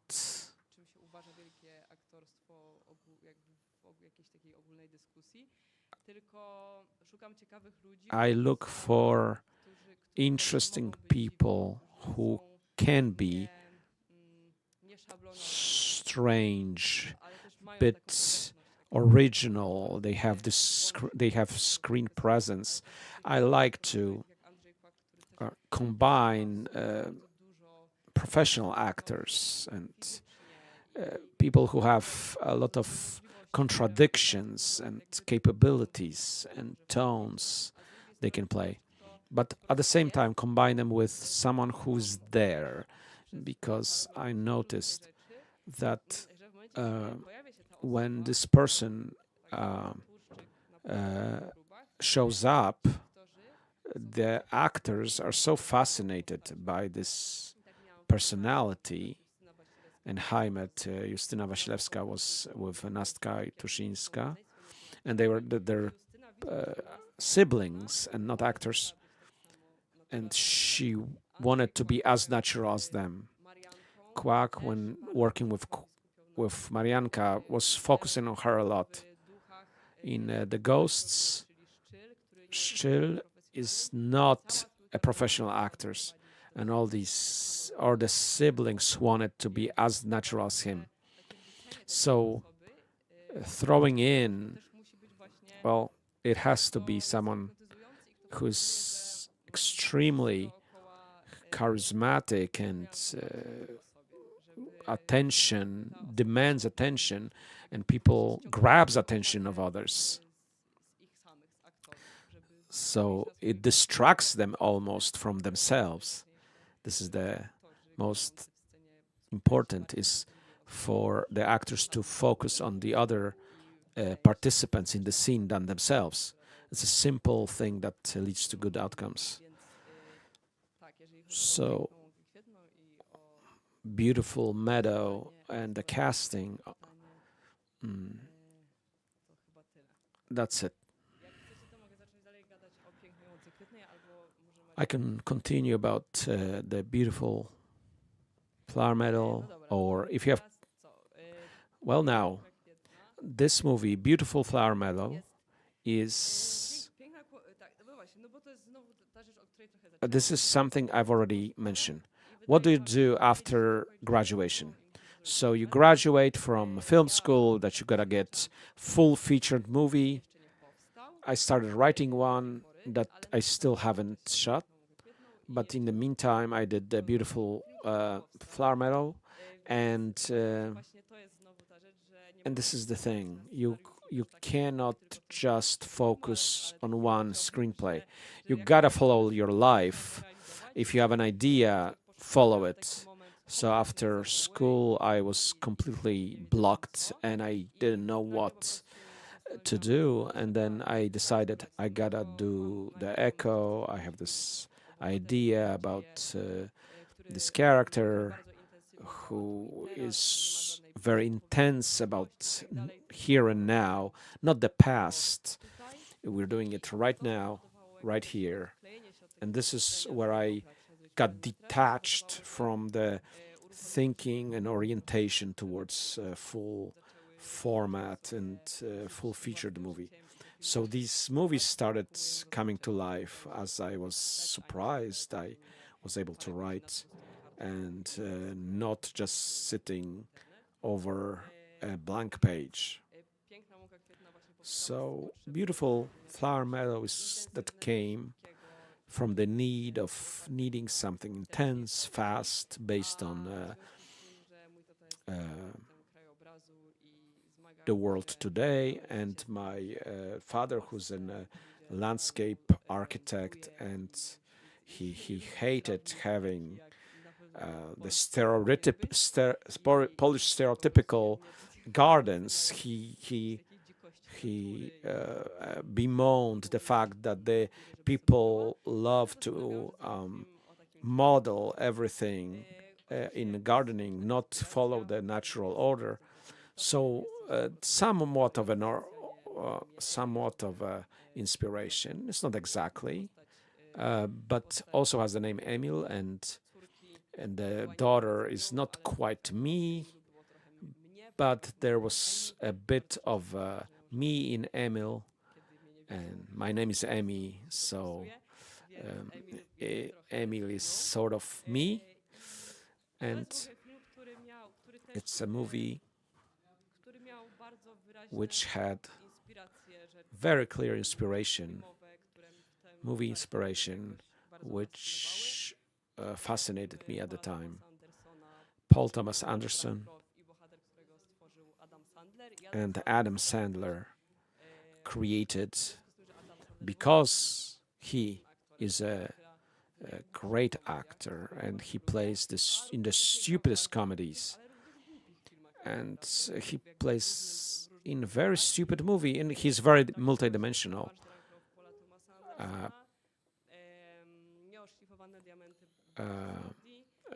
Sadi Brothers, the story of family Majerowicz, and he's playing very neurotic, impulsive characters, and my father really likes that actor, and I saw a lot of similarities,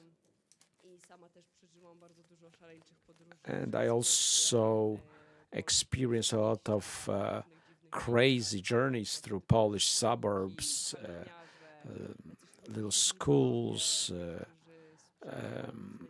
stone cutters, people who sell different toys, or like the workshops, trucks, mechanics, and I went through all kinds of shops, and I'm fascinated by these tools and seemingly useless items for me, and this concrete, the grayness and the silvery elements that shine, and the greenery, which is very important. On one hand, we have a lot of greenery and a lot of concrete, and this to get the textures, it's hard to create this type of green in digital, and the texture of greenery, it's only achievable on film, and the 16mm film is sort of causes everything to be grainy and dirty, and I wanted that green in the meadow. I wanted it to be beautiful and grainy, but at the same time grainy and similar to the world, representing the world in which the characters live. And so it's a world that is very familiar to me. We know the mechanics, we know the stone cutters, we know the daughter who's in a hurry to get to the airport. It's not the story from my life. My dad never stole anyone's car. He had the car stolen from him. Yes, not him stealing it. There are a lot of personal stories or content in it, but at some point we depart from it and we write a screenplay which is a story for 30 minutes. This is a 30-minute screenplay. But screenplay, that's not only a little story that we see on the screen, it's just a pretext. The more important it is what happens between the plot events. So it's between steals a car, someone argues about a car. So more important it is to see the things that happen next to all this, tied to beautiful flower meadows, something of an ideal, something unattainable. And I have this feeling that despite a very fast action and plot, I still follow all this. So the next full-length movie, I develop some plot elements, maybe metaphysical, the characters looking for more than simply what they're talk about or discuss.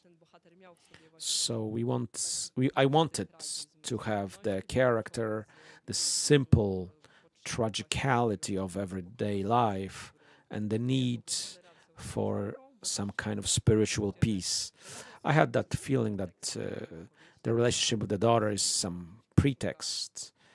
It's about someone who's looking for peace, and he cannot find it because everything around him becomes more important. And the world won't let him find that peace. And the reason is he doesn't. And the movie, just as the image, as tape, there's a lot of zooms, long shots, a lot of hand shots, and poetic shots with dynamic shots, and so that the film was changing the pace. So it's a bit of a thriller and maybe a poetic angle to it. And then the sound and the music are super important. I mean, with Jurek Rogiewicz, that he wrote the music, we thought of this music just as in Echo. The music is constructed from stuttering. Here the music is constructed from interior of car, and when you hear the little of a percussion, it's not that, it's Jurek hitting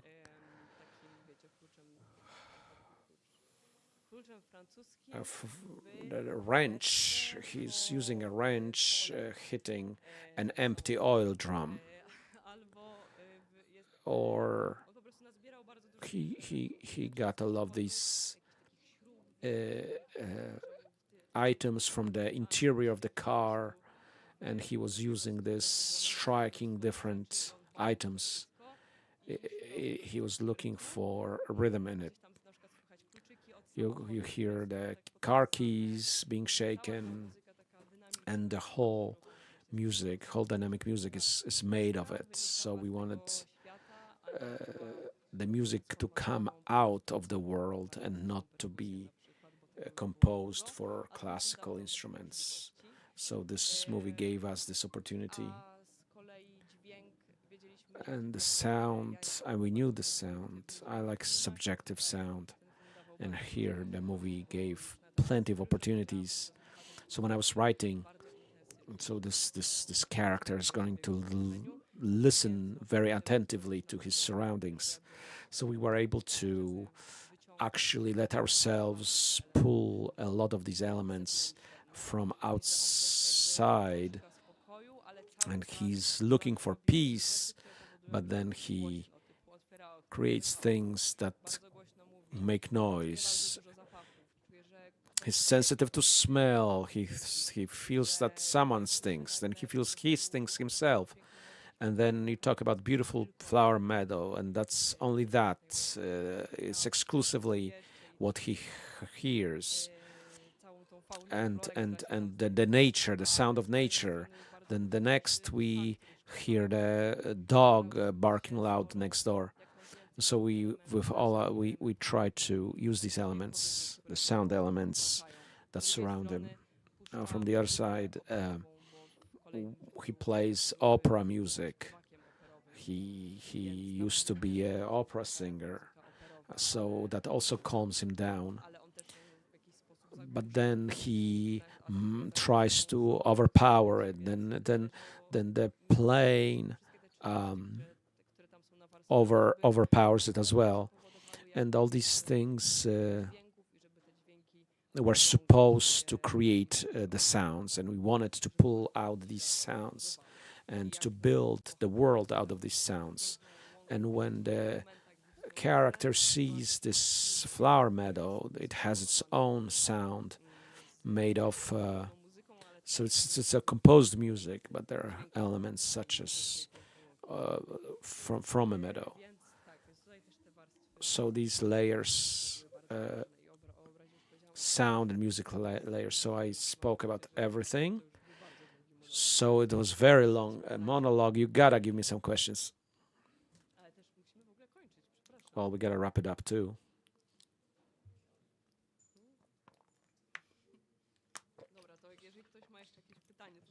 If you have any question, that's a good moment now.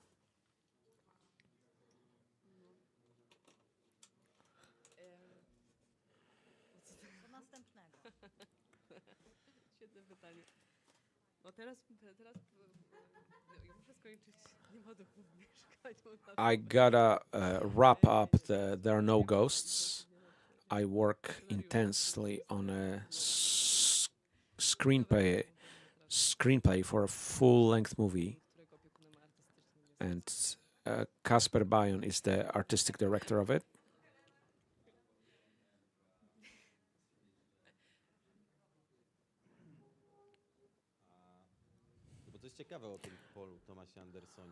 It's very intriguing what you said about Anderson. I was thinking that movie is very specific. I love this director. What I'm talking about is he's a director. This is his movies. Each movie is different that he makes. I like this a lot. I had a lot of directors that I used to like, and then they started repeating themselves, and they becoming caricatures of themselves. And Wes Anderson's, I used to love this because now I have a different opinion. Now I feel like he became a snob. His films used to be, there was some snobbishness in them, but they were crazy, and he built his own language, but then he started repeating himself. And now with Anderson, I really anticipate, I really want to see it. Well, I'm leaving, unfortunately cannot watch it today, but what I respect in him is that the movie is completely different than the master. What I'm curious about, if you'd like to do, when you see something, there will be blood. You will have different actors. Daniel Day-Lewis is a great actor, quote unquote great actor, and there will be music that's going to be composed, symphonic music. It will be an epic movie. Do you feel at some point to get into an epic movie? And I mentioned this to you. I dream about the next movie after the one now was a costume movie, and to find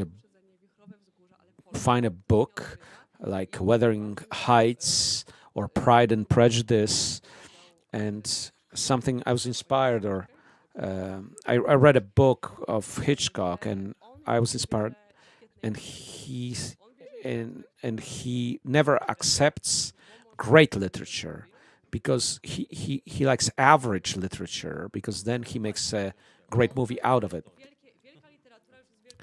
He believes that great literature cannot be turned into a great movie because it's great already. When you think of like Pride and Prejudice, maybe that's not the best literature, but it's something that you can use. Or perhaps Andra Arnold did Wuthering Heights.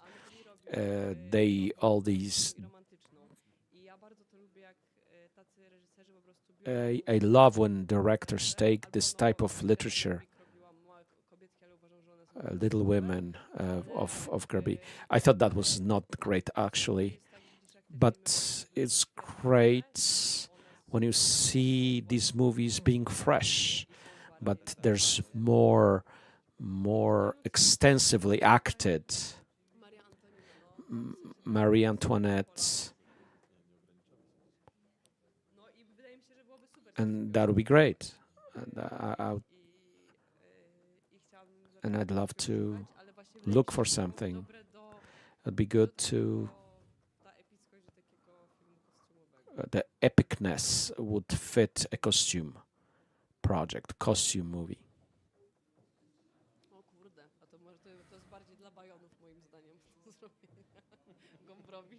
Gombrowicz is more for Bayons.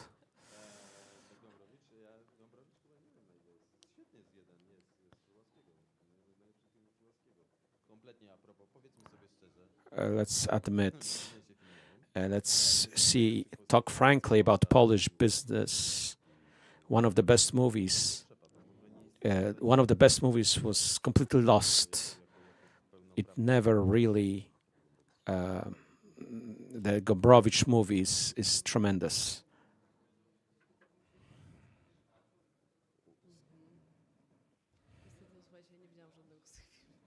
I haven't seen any of this movie. Have you seen Pornography?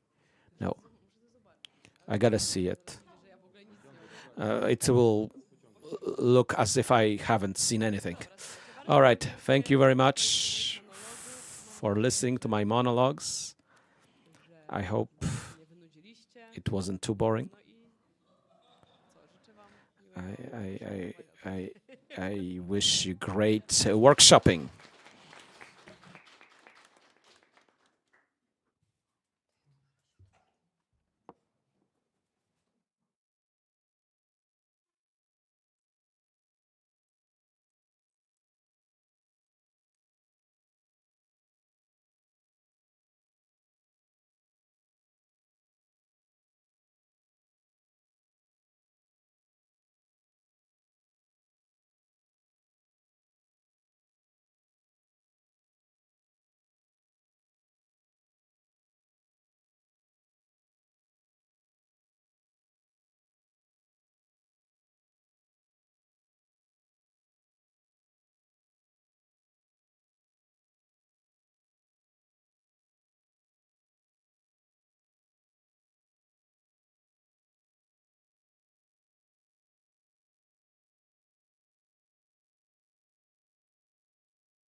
Żebym trochę opowiedział o filmie, nad którym pracuję od kilku lat i będę pracował jeszcze wiele lat.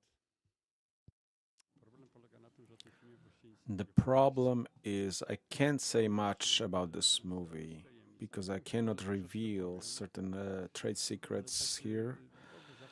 But whenever I have these kinds of meetings, I think how this happened, that I'm sitting on this side and I tell people how to make movies. And I'm thinking about the beginnings, and some of my students are here. It's important for them. Where all of this sort of came out of the drawer. And recently I got an invite from TV Kultura, and this is 20th anniversary, and it was sort of 20 years ago.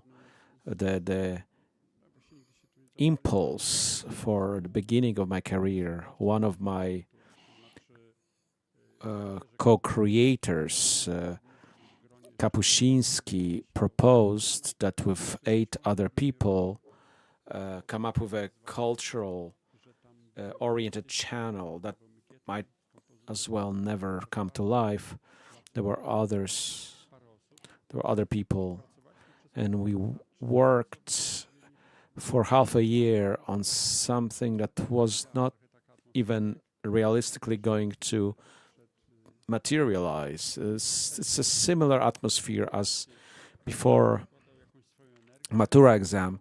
You put in some energy, and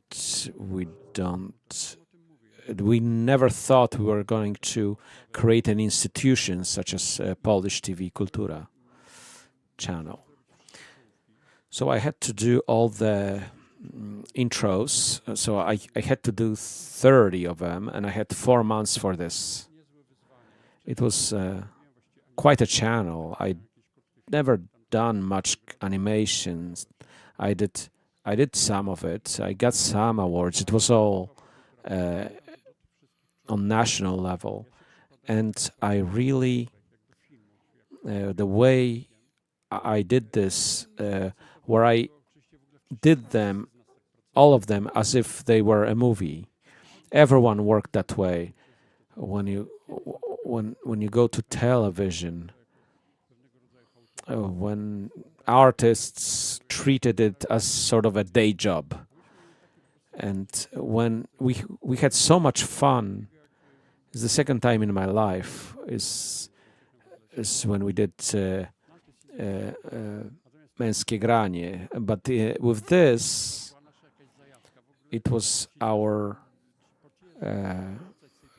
We were spending nights there. The custodians, they wanted to throw us out even. So when you get the money, so you have 30 million, which was nothing when it comes to TV, and I had 4 months to draw all this and approached it. I'll play some of them. I haven't seen them for 20 years. Actually it's going to be moving for me. Someone has a webpage with this, and I'm so happy to see it exists. Man, I thought I was so creative in the past, and it was an important moment. This is where I want to start and culminate with the movie that I think is the movie of my life. Everything I do is sort of an exercise for everything I've done so far up to this movie was simply a preparation for it. So I did these intros as if these were little movies. They asked me to make simple intros. They didn't demand anything, but it really helped me down the road, because when I got a proposal that sort of fell from heavens, it came from New York Museum of Art. It's funny. It's a year of Chopin, and you have a movie Chopin, and I had the movie Shop Chopin, which I used to hate. I accept it now more, but the Americans they show everything you've got in this movie, and I thought it's not the reason I go to New York to show a movie for the Polish people. You want to show a movie for Americans. I lied to them, actually. I was not, in fact, wrapping up a movie. And I told them that I'm wrapping up a movie about, it's a funny film, not a sad one. It's going to call it Kizimiji. And this was a fictional movie. And I wanted to glue together all these intros. It turned out to be sadder than I initially thought, but it was mostly based on these intros. Because when I was drawing them, I didn't know at that time I was going to do anything with them later. But it's 19 minutes. But how to make a lecture with animation and how to draw a lot of people. How to be a niche artist and make 10 million a year. So we didn't make as much as on this out of this movie. But I got quite enough to have this. The way this works, if you get to one of these 3 festivals, then all the other festivals just seek you out. You don't need to promote yourself. You basically start just rejecting offers. So to wrap this up, when I went to New York, I realized that I'm the first animator from Poland with a retrospective. So only then I dared to make a movie. I made a movie, Kill Her and Leave the City. This was not planned. It was all kind of following my heart. Is there internet connection? I have everything prepared. I have the TV Poland Kultura. If I have rights, authorship rights to it.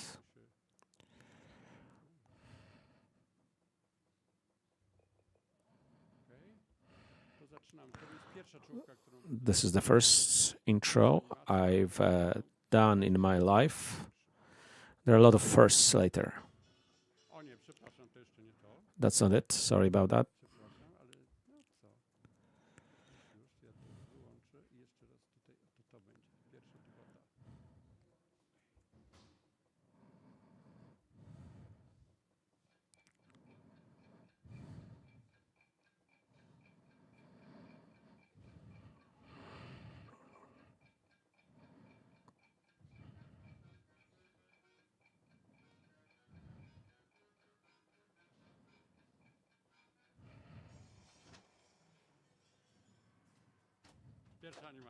That was my first animation.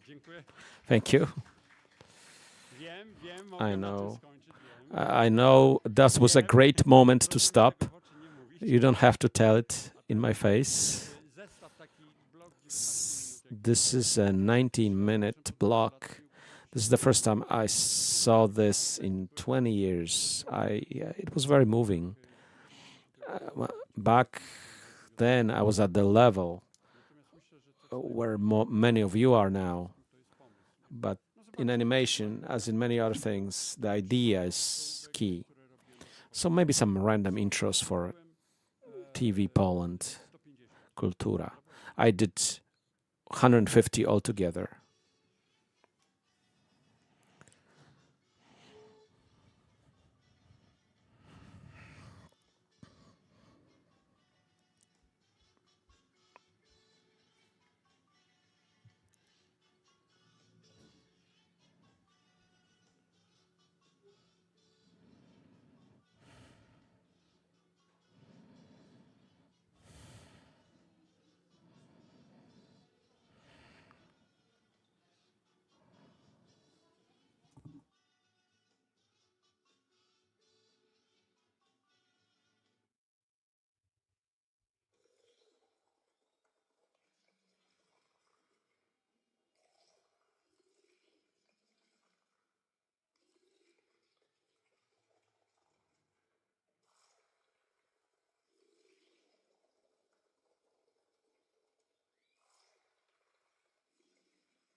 to jest fajne. This is great.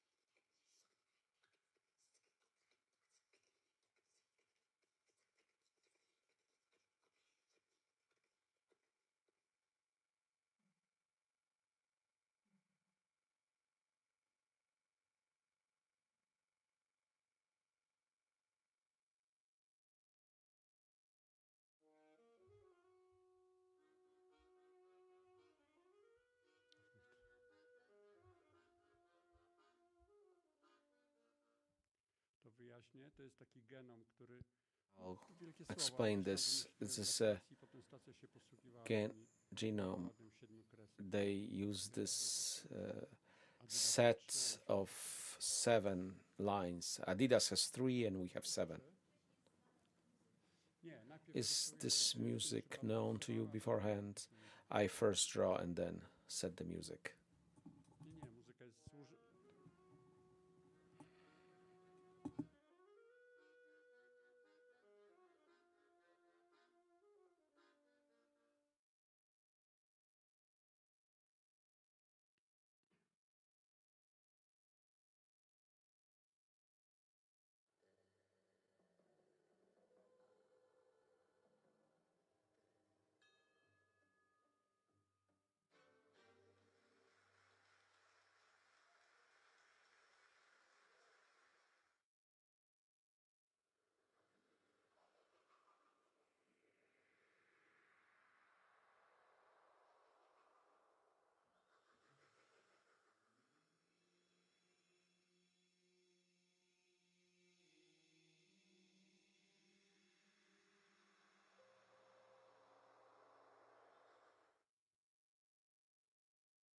takie pszczyczki.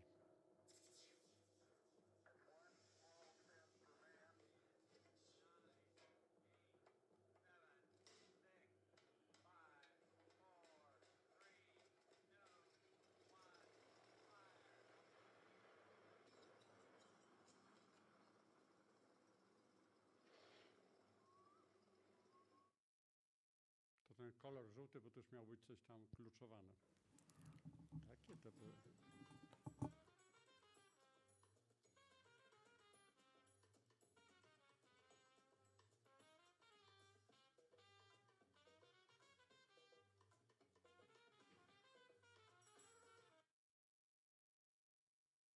Jak wam się znudzi, to mówcie, to przechodzimy do następnego. When you get bored, just tell me. We'll move on.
Pies dnia to był taki gwóźdź dnia. Tak nazwaliśmy pies dnia. It was the feature of the To jest day. super, to lubię. Love this one.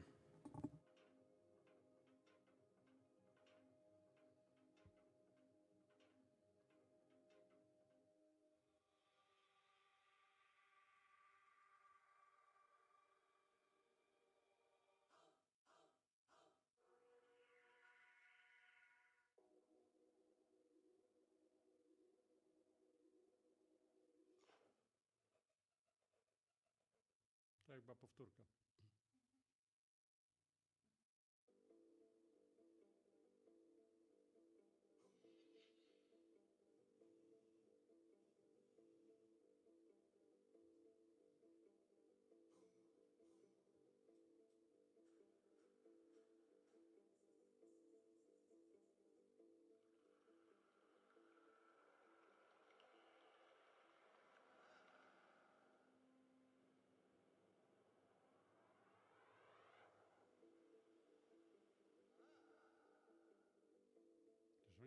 w telewizji puszczali.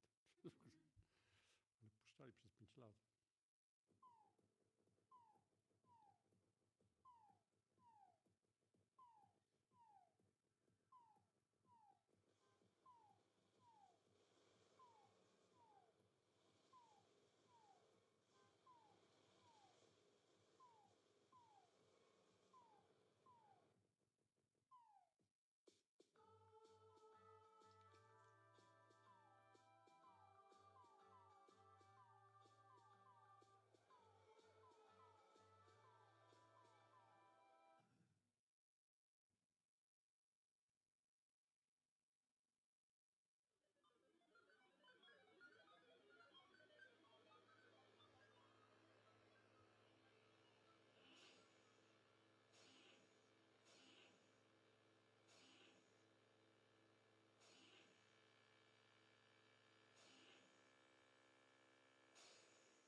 Kurde, niezłe.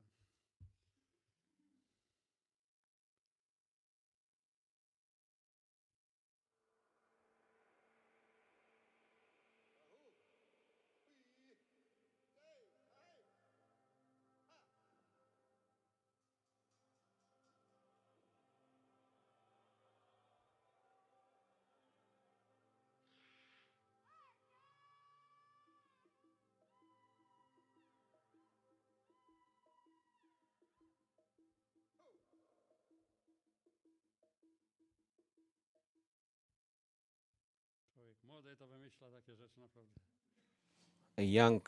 A young person has all kinds of crazy ideas.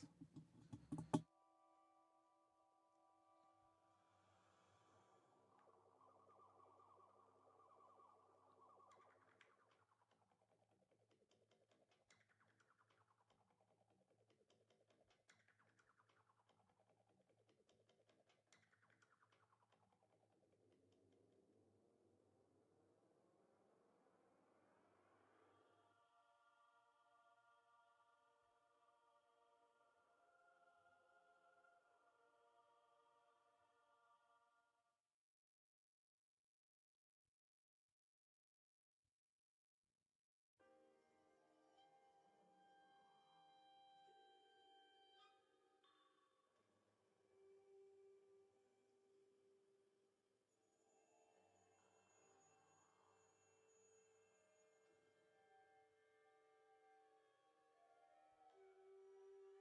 Dobrze się to ogląda?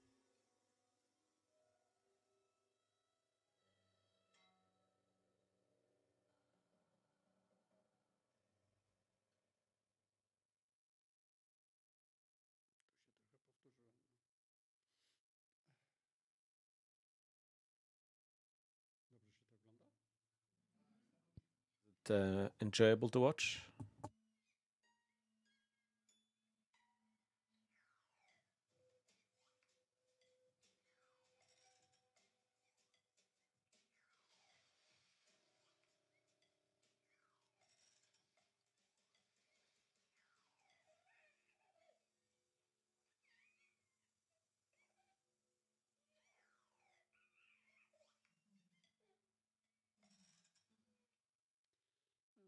lubię dzieci i bardzo lubię sztukę współczesną.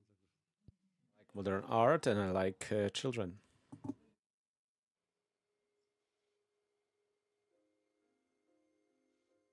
O, to ładne jest.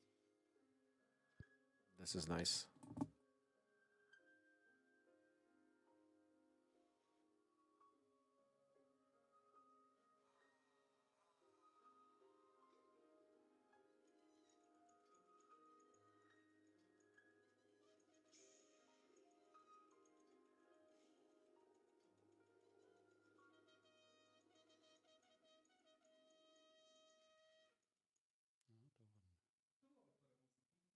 Różnie.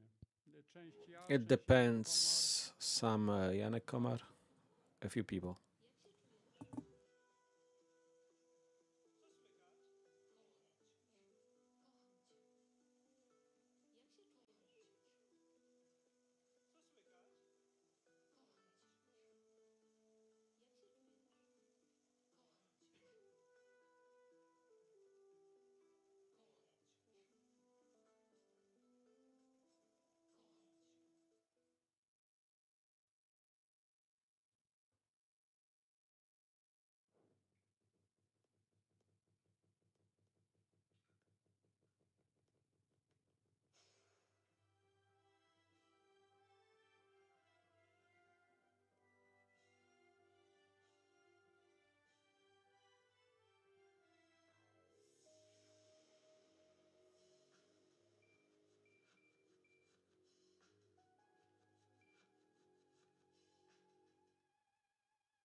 Różnie, ale to potem powiem.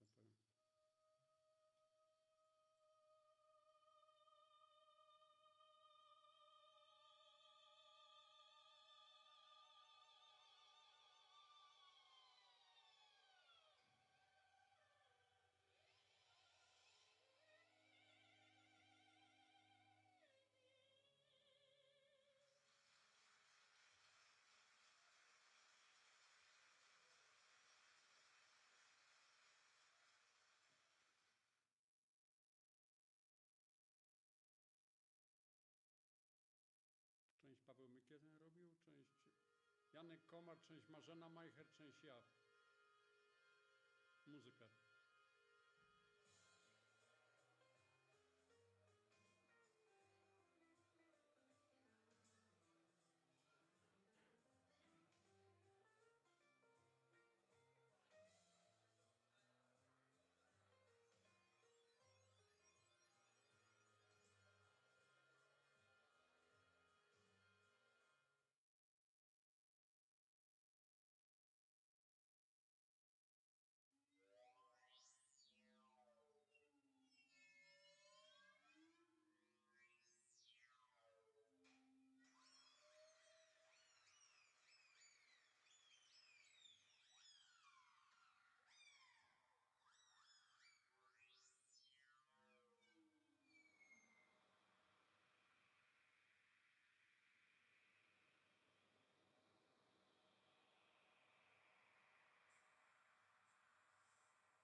To w Kizimizi potem było.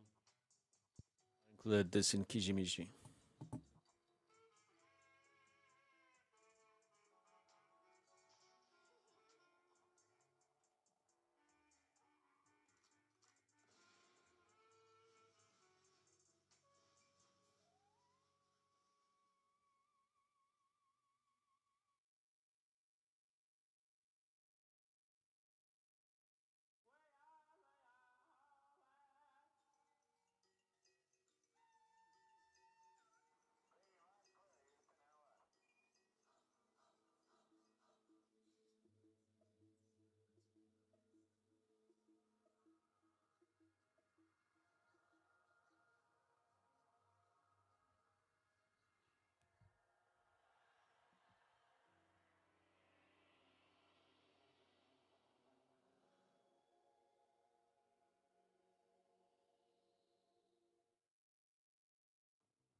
It's also included in Kijimizi.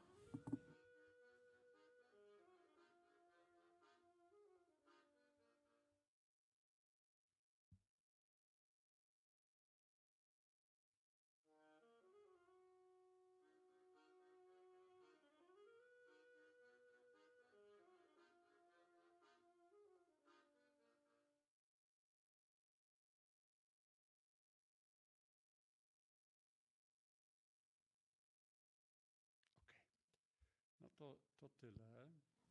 Well, that's about it. To faktycznie była niezła szkoła animacji. It was a ponieważ, good school of animation rocznie robiłem około because 30 each year I did 30 new tak, ze 3 czy intros. to tak, It's about 3 intros a month. It was month after month after month. przy takiej szkoły, jaką przeszedłem, jak It was a byłem great kilka school. lat wcześniej, że co tydzień musiałem czytać jakąś książkę, It's tytułki i do tego robić when I had to animacje, to nie była read a book each week and I had to make an animation for it. The greatest school for animation is drawing. It's training your mind and your creativity. I think that's the basics. That's the fundament. A few short films. In the meantime, this went to MoMA and Kijimizi went. And I did some short films and put them in a drawer, and then I got them out for the retrospective. So if you want to see a short movie, I can read stuff before we move on to the new film.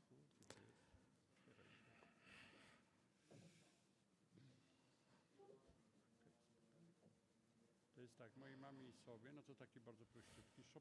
Chopin, to jest ten, którego nie chciałem pokazać w Ameryce.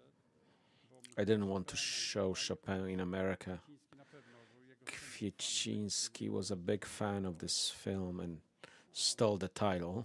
mój film jest bardziej odjechany. My film is way out there. Tyle ciekawy, że teraz A lot of time passed.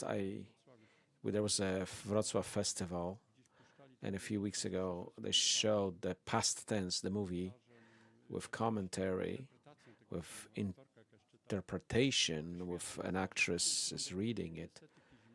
Czy chcecie któryś zobaczyć, czy chcecie od razu przejść dalej? Or do you want to see any of them or move on? Który?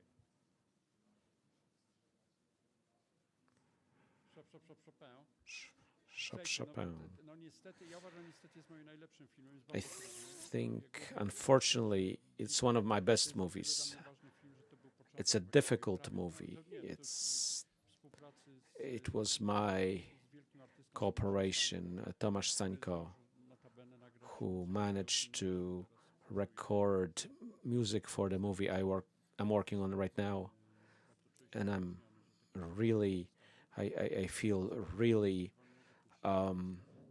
great about the fact that he left this music for us. So it's a modest movie about my mom being a bit overbearing, and I was until I separated myself from my mom. I was a little bit outcast. This is about kind of like a young artist coming out on a stage, proving to everyone that they can play. I'm a big friend with Nalepa, and sort of replaced he was a father figure for me of sorts, and he was a friend, and I loved his music. I was a witness when Nalepa took a musician from Novak, from TSA. He was extremely charismatic and recognizable. All young ladies were in love with him. And then Novacek could play anything on this guitar. And Nalepa gave him some vodka and told him to drink. And then after 3 glasses of vodka, he slowed down, and then Nalepa said, "You finally started playing blues." One of the artists who plays the main role, Janusz Gajus, which we had 11 sessions. He told me an interesting story how Holubek got him into the film school, and there were rehearsal, and Janusz, after general rehearsal, Holubek comes in and says, "Mr. Janusz, it was very good, but you're trying too hard." And there's some kind of wisdom in it. It's not the glorification of laziness, but you gotta, I don't know why I'm talking about this. This came to my mind. And this is about Chopin. Oh, yeah. And Stańko was such a important figure for me. If you want a short movie. Yes. It's very logical what I tried to convey here. Yes, I got it. Thank you. And I wanted to show that I can work in any medium. And we get like a mix in the second part. This movie is from '99. Some of the things I found certain things like commercialization of the Pope Paul II, who become against his own will, started being used as a commercial product, which made me feel very sad that you sell ideals, sell out. This is my tribute of sorts.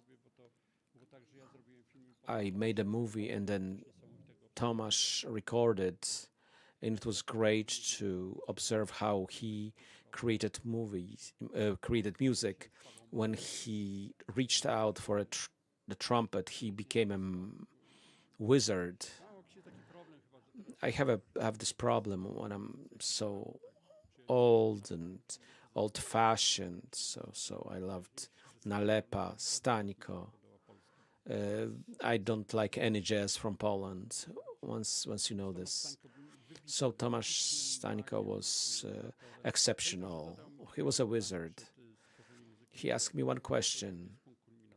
Where's the culminating point? And I told him, Kizimiji was a long movie made out of the material from TV Kultura, and the death of Mom is an important movie to me because Grzegorz Ciechowski proposed to, I was so surprised, he wanted a Polish Yellow Submarine and to record a few songs and for me to make animation.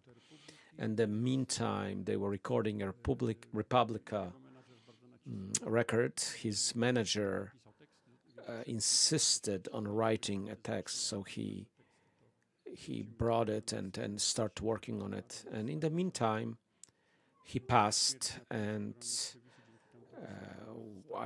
I owned this. And thanks to this version that I had, we could recover 30 tracks from the computer and create the whole.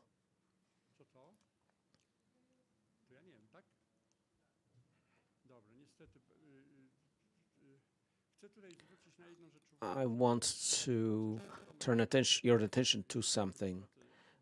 When you work with sound, before when I put sound into the music, when I was doing it before,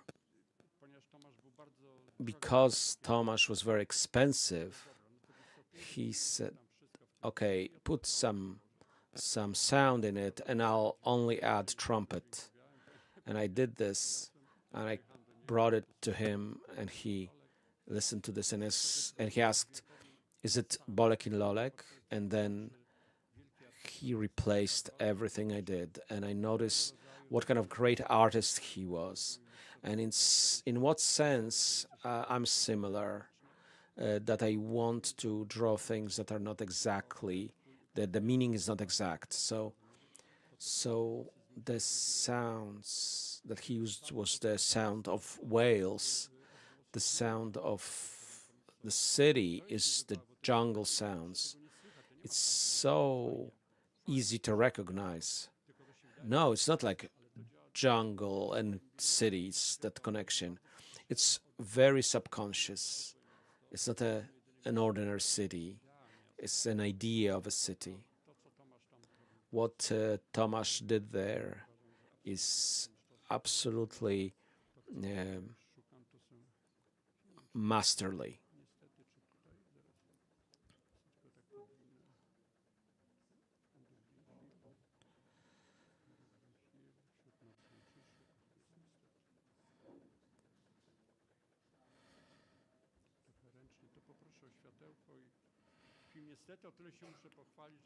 I must brag a bit.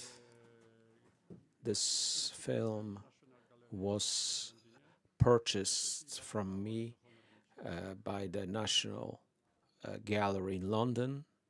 They didn't pay a lot, but it's a great honor to have a movie there.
You wanted a Dobrze, to był sad movie. smutniej. Dziękuję.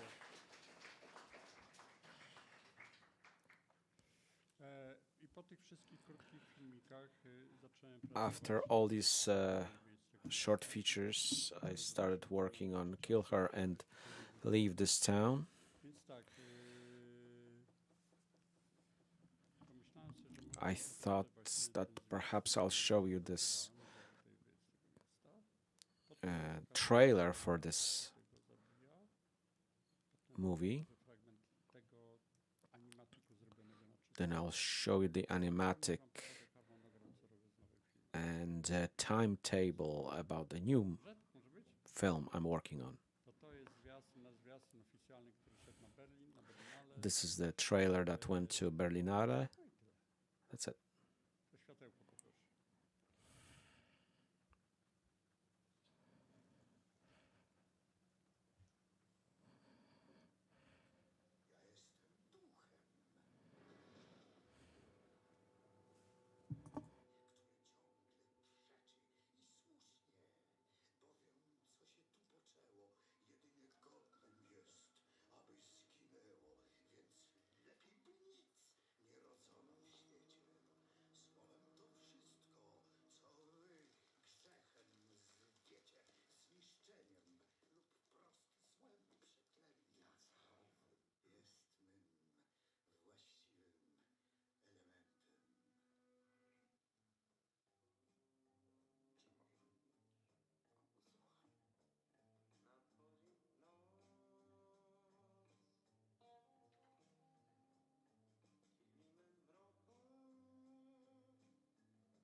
To był taki jeden zwiastun. One trailer. Ładny. Did you like it? Artyści to są próżni ludzie. We are very vain. Ładno zrobić naprawdę. Co ty You have to praise us. I był jeszcze drugi zwiastun. Another trailer. Mam link do pokazu. Krótki. Który Gutek zrobił. Gutek film. Gutek film prepared this. Tak.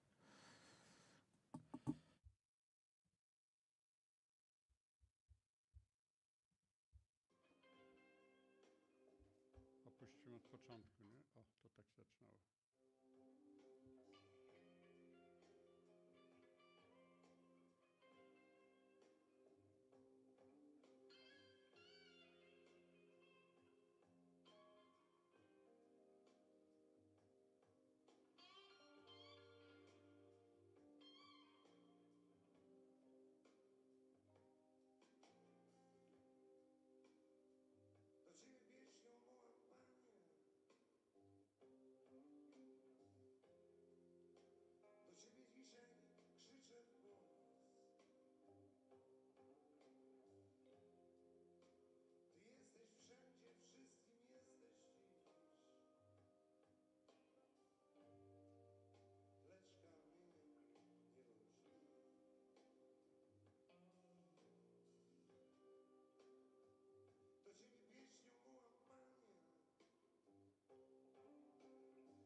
I showed this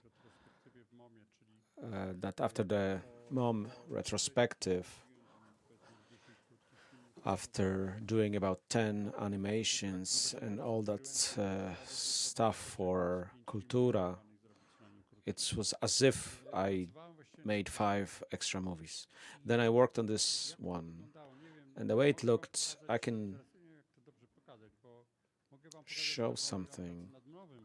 I can show you a schedule of work on the new movie, or show maybe speak of something more serious, a serious movie.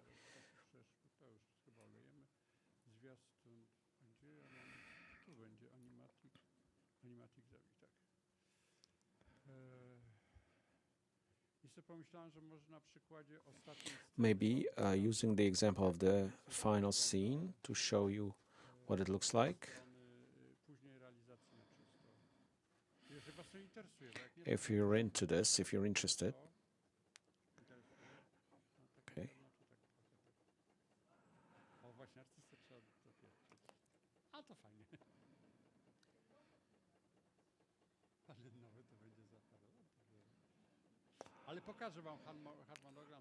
I'll show you the schedule for the new movie as well later. I'll show you animatic. I'm on this stage, on this exact stage where I draw in animatic.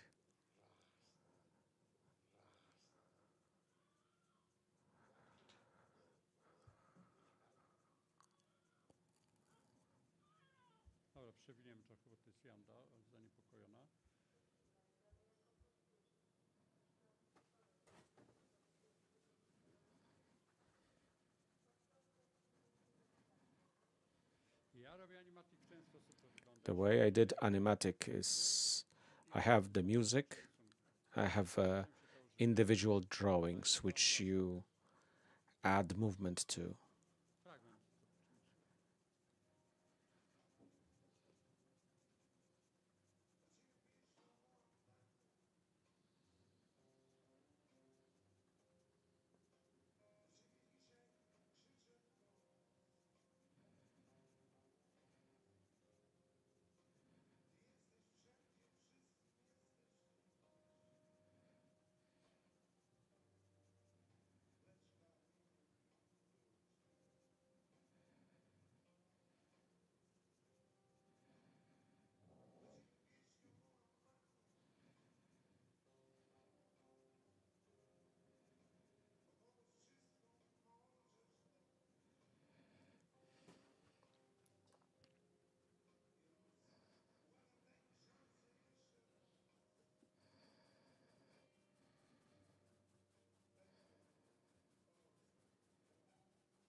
More or less, this is the stage I'm on with this new film. And the task now is to make from these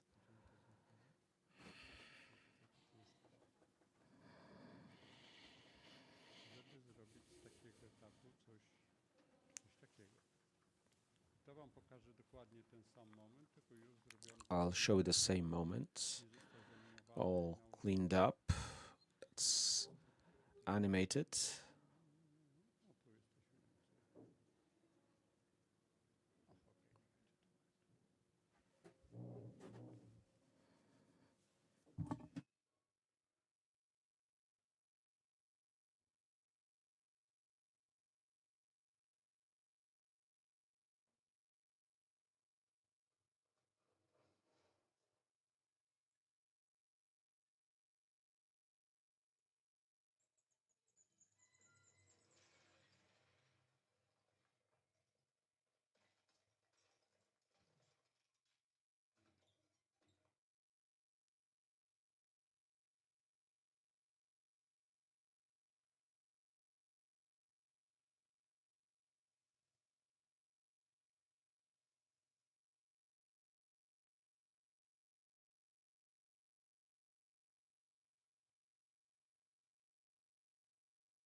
No, to był fragment Zabij to i wyjedź z tego miasta. Wcześniej widzieliście fragment. It was a fragment, Kill It and Leave the City, and you saw the animatic for it. To ja przedstawię. I'll show you Nie, to gdzieś to jest tutaj. W jakim momencie ja jestem? at which point I'm on right now. After this Kill It, I wanted to do Master and Margaret, but I thought I was going to do it right after the Kill It, but then the pandemic came and the unexpected success of Kill It. I basically did nothing but every week I had 2 meetings talking about it for 2 years and a half. I got the money, I got the awards, I have money to afford another film. So I felt a little bit locked up because all I did was talk about that movie. And then I spoke to Łodziński. The first meetings I told about making the reasons why I made this movie and the fact that I couldn't properly tell farewell to my mother. And then I realized that I don't say it out of heart. It became automatic. I say it more authentically now because it's been a while, but it's a terrible feeling. It finally came to the point where I started making and working on a new movie. And we'll move this. This is this is my report for as of today. This is what this looks. The first recording before I did Kill It, I was doing 2 movies concurrently, but at some point this fell off the wayside. But Stańko did some work on it, and then Boniek was in Kill It, and he ended up in this. He was a very important character. 2 sessions for Tomasz Stańko for this film. I saw the screenplay. There was no actors, and I have 30 minutes of tremendous music. In 2021, this Gabakurka, then others, including Boniek. In 2023, these are recording sessions of dialogues which I wrote. It takes a long time. It's born in pains. Sometimes it takes forever. In a long film, this may be even longer than the Kill It. It's not enough to write your thoughts in simple language. In a short term, you can do that, but for a long movie, you have to have a very melodic and poetic construct. And we even have Franczewski, which he played fantastically. Then Andrzej Seweryn, and then Helena Norowicz, and then an actor came in who plays the main role, Janusz Gajos. Working with him was... I never felt anything like this with an actor, because most actors, old actors in the Kill It, are exceptional actors, and they immediately agree. They play and they interpret incredibly. Janusz Gajos, we did 11 sessions for hours, and we rehearsed at his home, and every line I wrote, he offered his own input, and sometimes we worked hours on a phrase. he threw something from himself. And when I was working on this film, which I consider a very success, some young people may think it's scandalous. When Roman Polanski accepted being here, working with Polanski, I knew that he's responsible for Knife in the Water and Chinatown and The Pianist, and he's a giant. Top 10 directors in the history of cinema, and it's hard to direct a director like that. His work over each sentence, over 6 months. We did the same in the studio with Mr. Polanski. Was one session, and Gaius was 11 because he's the main character. His influence over this movie was tremendous. I realized that I have a genius here. So comparing Miles Davis, when everyone shows off Coltrane and all that, and then the trumpet of Miles Davis, which gives a few notes and steals the whole attention. And Miles is going to play his notes, and this is the same with Gaius. Janusz said, I cannot screw it up. He played on the level of Yellow Scarf. There was a session we all ended up crying, and including Franciszek Kozłowski. And emotions, we had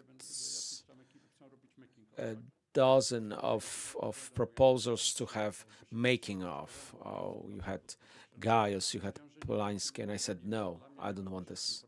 For me, the creative process is key. So working with Gaius, Franczewski, Beata Kityszkiewicz, who didn't let us in her apartment, and she did let us in after seeing Kill It. They have a dialogue with Linda that is just tremendous. As Miss Tyszkiewicz is a bit of a haughty countess, and her haughtiness is within her.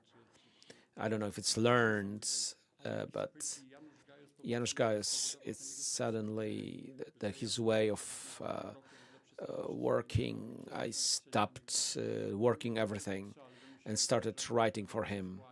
And at that point, he started absorbing these characters. And this was one of the most moving artistic experiences to work with Gaius. He keeps calling, when is this movie? I can't tell you, Janusz, who you're with. It's mainly Gaius is in a duo with pretty much everything, but mostly with Andrzej Seweryn, mainly with women it's Janda and then Komorowska, and the duo with Komorowska is, even for me, even though I wrote it myself and I was there, working on it technically, even if I haven't drawn this, and even if I just did the audio play, it would be crazy. So Paweł Pawlikowski played a phenomenal part. The role of Satan is so cynical. Who else? Joanna Kulik, incredible work.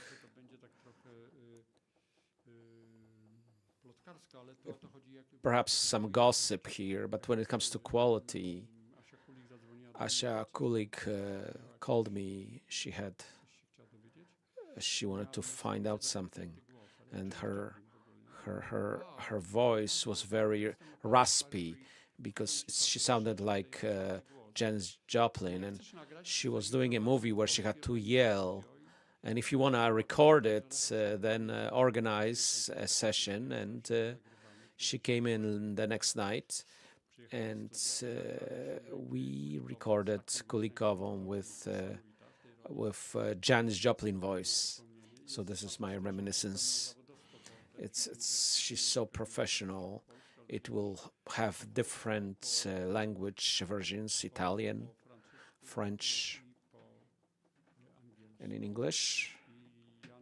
And Joanna plays Polish and English version. And I brought someone who corrects her, someone who changed the accent. I forgot what you call it. Adam Shorin, great Polish-American writer. So that's how it was.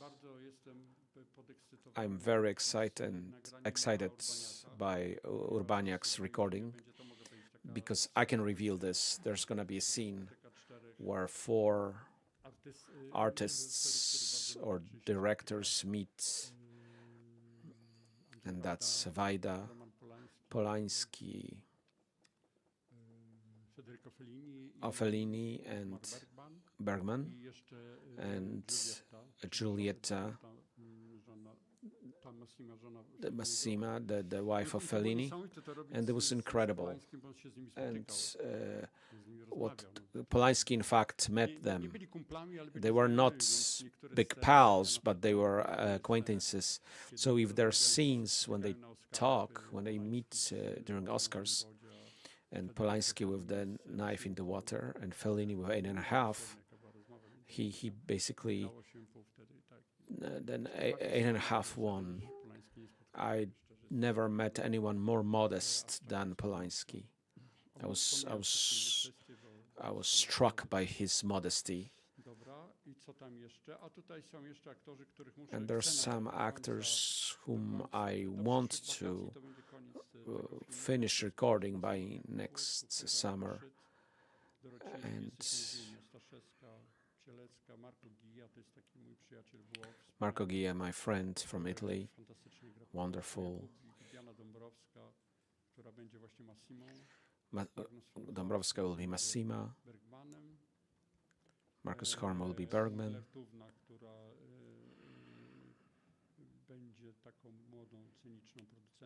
Englertówna will be a young, cynical producer. Holland will be the old, cynical producer. Hartowicz is an American, but Polish. She left Poland soon, or maybe she was born there.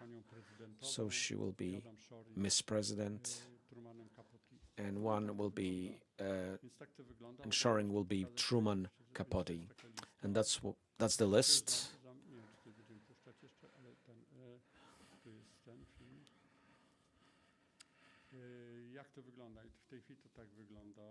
The way it looks now. These are all actors that were recorded.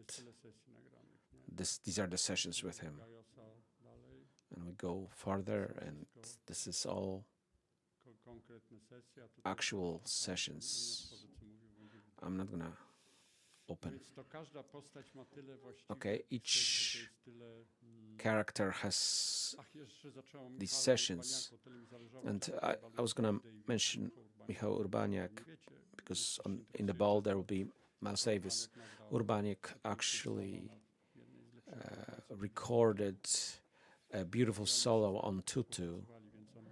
They worked together, and he reconstructed Miles Davis for me. I don't know what else I can show you. That's what it looks like. It will come out in 2030, realistically. Right now, I'm at the stage of drawing animatic.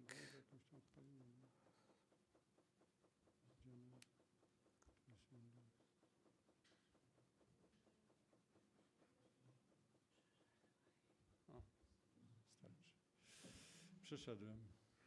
No i no nie wiem, co mogę. What else I can say? Gaba Kulka też interpretował. Gaba Kulka. Gaba Kulka kawałek nuci.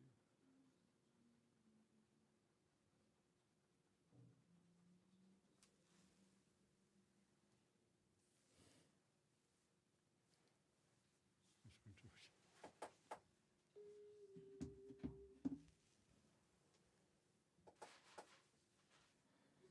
A mogę wam kawałek Polańskiego opuścić, 2 słowa. I can.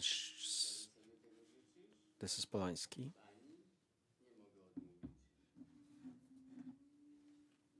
No nie więcej wam nie mogę. I can't play No more. dobra, co to jeszcze takiego? A to ładne będzie.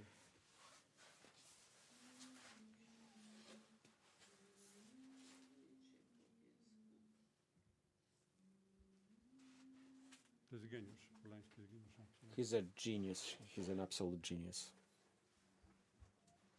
No to tyle. That's enough. Czekam na pytanie. I'm waiting for your questions. Nowego filmu? Mogę. Nowy film jest o The new film is przejściu, about- właściwie główny bohater staje się pieskiem przydrożnym. the main character becomes a roadside dog. Tego wszystkiego, co właściwie zaczął pędzić. He gives up everything that we pursue in our life, and he finds values in very small things Na poboczu. and leads life Najkrócej oczywiście i to brzmi, wiem, że trochę brzmi on the sidelines. ale It's oversimplification, but that's it. Często takie The main- prawdziwe sensy są gdzieś w ogóle z boku. The main meaning is that real meaning is on the sidelines. Ale film się zaczyna hollywoodzko, proszę But pana. the Tam film będzie taki starts rozmach. in a Szukamy Hollywood właśnie style. milionów. Czy ktoś z państwa jest We're looking for milionerem? millions. If you're a millionaire and want to help, Na razie budżetu nie ma, bo na razie we don't have a robię budget. sam. I'm doing it myself. Trochę jest kaprys, ale trochę też It's a bit zrobiłem zabito, of fajnie, dostał tyle nagród. my individual Ja nie traktuję robienia filmów jak robienia effort. przedmiotów do oglądania. Nie? I'm not Znaczy, ja thinking of pracuję w movies as akademii, something mam z to tego jakieś be tam watched. pieniądze. I worked in academy. Profesorem to całkiem to jest I'm a czysta professor. profesja It i pays well.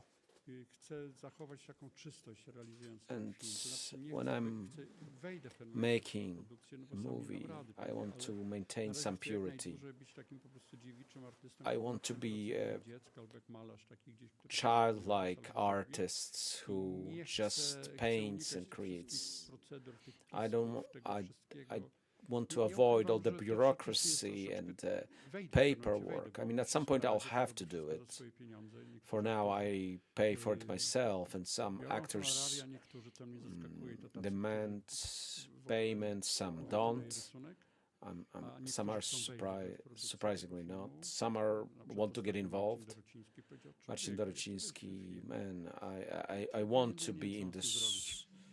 Mówi, ja w sztukę movie. prawdziwą I chcę have, wejść. I'm Mam jeszcze interested in dwóch getting takich, into jeden this. całe szczęście jest lekarzem, jest And one sponsorem, is chce być sponsorem. a doctor. He Więc wants to chcę jak sponsor najdłużej it. zachować taką, nie, i to ja wiem, że tak brzmi trochę I know medialnie, to ja it tam się tam sounds trochę czasami very opowiadam, ale PR, to chodzi, że but w tej chwili się czuję wolny i I czysty, feel bo nikt mi nic nie mówi. Ja po prostu free and realizuję film pure. marzenia. No one tells Myślę, że to me. będzie pewnie It's a jednak mój dream ostatni to film, make bo it. to jest Perhaps ogromny it's our wysiłek. Ja nie last, wiem, my czy to last zrobię w te movie. 5 lat, jeszcze I może don't know zrobię if I can 7 make lat, it in zobaczymy, 5 co or potem. 7 years, and we'll see what then. Mam poprzez to, że ci wszyscy And aktorzy mi that's zaufali, why mogę powiedzieć, którzy I have na the pewno są to trust, aktorzy, których to są and ostatnie role. I oni for many actors, these wiedzą, are to their powiedzieli. last roles, No, oni nie and chcą they are tak aware of powiedzieć, this. I don't want to say this, but Jerzy Sztur na Jerzy sesję Sztur, przyjeżdżał na Amerykę, wyflony już when do mnie nagrywać. when Sztur came to me, I po prostu and wytworzyła się między nami jakaś taka we had więź, some która nie byłaby możliwa, connection gdyby that właśnie były, was impossible to make takiego if anyone was there involved Chyba, że to jest making taka specyfika, into bo my a making wszyscy of, pracujemy w trójkę, and tak? the To way znaczy this works artysta, while który we're musi się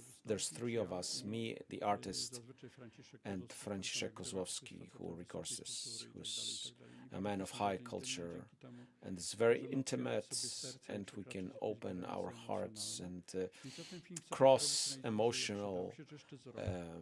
No później będę musiał limits. skompletować zespół And animatorów, I mean, at no some bo point, I'll have po to have a prostu, team tak of jak animators, no to just like with Kill It, skompletowałem jakichś takich to put together. It was important to get people together. That the hand itself is nothing. It's more about people having a contact with, where you have emotional connection, people you can work with in a special way. We'll be doing it. We'll be working on it. There's a lady who's going to be a producer, and she's aware of this. I mentioned this already. Ula probably knows who it is, but I don't want to announce it. We have to do it together. I'm working on it myself. I don't want to have a thing to be watched. I want a bona fide work. If it's 2.5 hours, then it's going to be 2.5 hours. No one is going to tell me if it's you have to cut it to 2 hours. No. That's my approach. I know it will be a big hit because how the caliber of the artists that take part is one thing that I played last year. It's something that came out of Kilka, and then she was right. And I showed it in Zachęta, and I can also play it. It's humorous, because first humorous, but maybe it's contemplative. She suggested a few things, Ewa Puszczyńska. She has all the experience and her intuition. Who am I to speak about her? But when she started being a producer of Kilka, and a third towards the end, she was struck by the movie, but she said some scenes were too long. And some of her remarks I agreed, and some I was like, hey, you're a girl and you don't know anything about football. But it was a joke, and Boniek was a character in Łódź during martial law. Everything stank of urine, and it was terrible. And there was a stadium that looks like a hen house between some block of flats and trash heap. It was terrible. It was Widzew's stadium, where you had 11 guys who were kind of hooligans, and one of them was Zbigniew Boniek.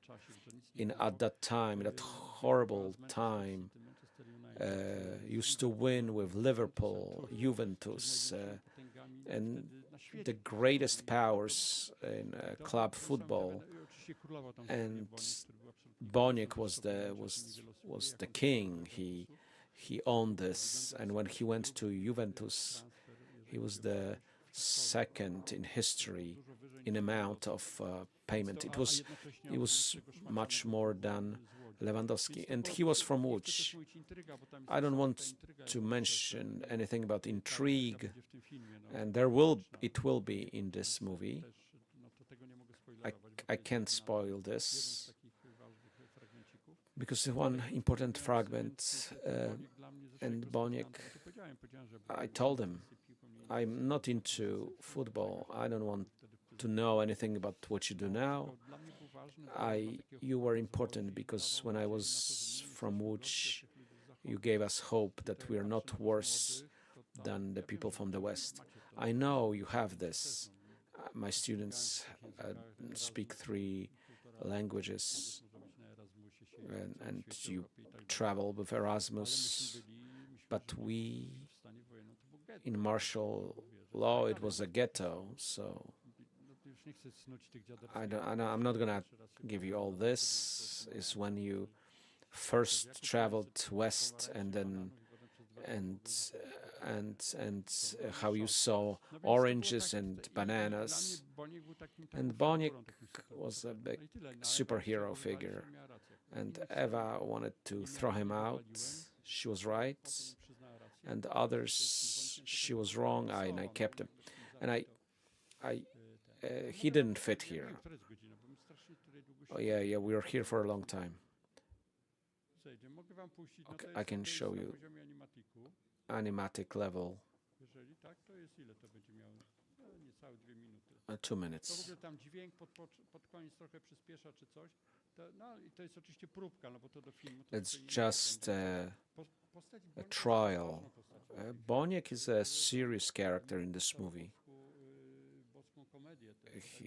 He recites divine comedy even. Boniek.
To tyle mogę puścić.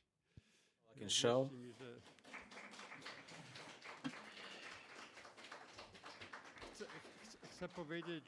I want to say that I like these workshops so much that I'm going to draw this movie for a long time. And each year I'll add 5 seconds and I'll fool Idziak so he doesn't throw me out. I can't say more. Keep fingers crossed. I don't know anything about Instagram. Don't write on Instagram. I don't know how to operate it. Facebook is okay. There's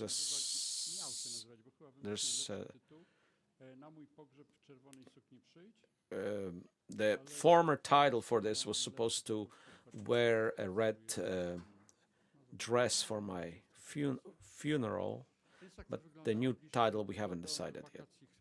Until summer I have to finish the soundtrack and then animatic, and I can share that I cut with Banzan, and I moved, so I perhaps will cut it with, I mean, I shouldn't say. I'm not gonna share. Oh, I'll tell you next year. It's someone who did with Jarek Kamiński. We'll see. We'll see if it works. Any questions?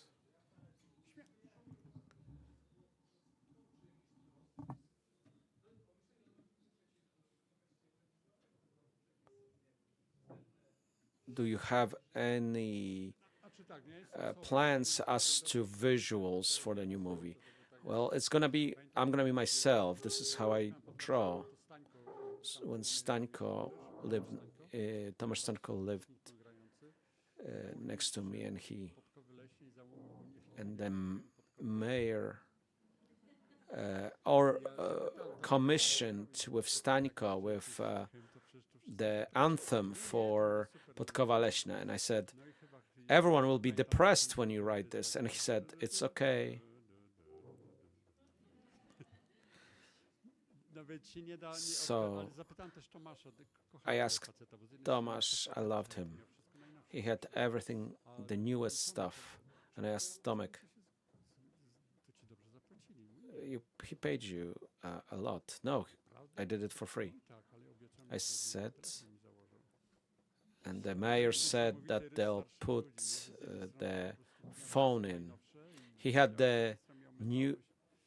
all the newest toys, and he had that mentality of old people where you have to wait long for a phone. So, but I'm like, I cannot draw differently. He will be drawn differently. I can't say what it is. I don't want to reveal this. But the beginning, I wanted to start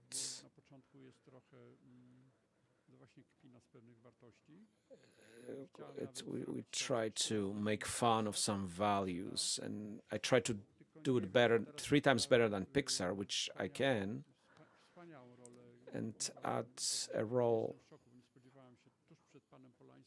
before Polański, Krzysztof Zanussi as God, and I knew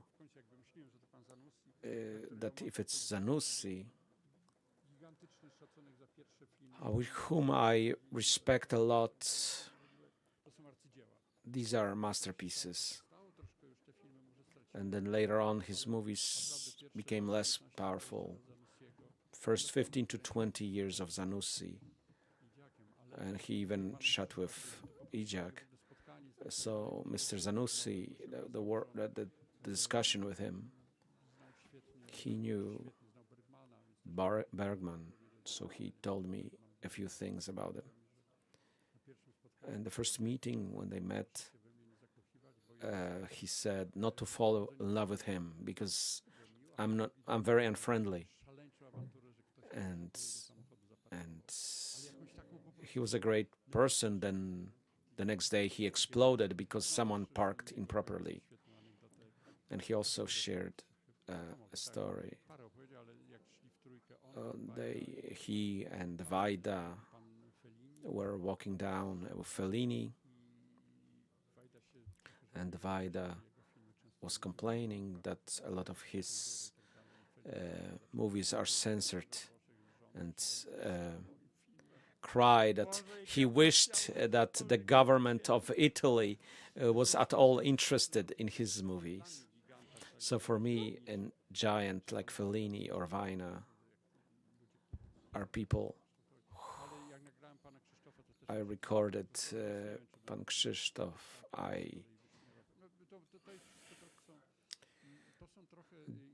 These are things where you work with such artists.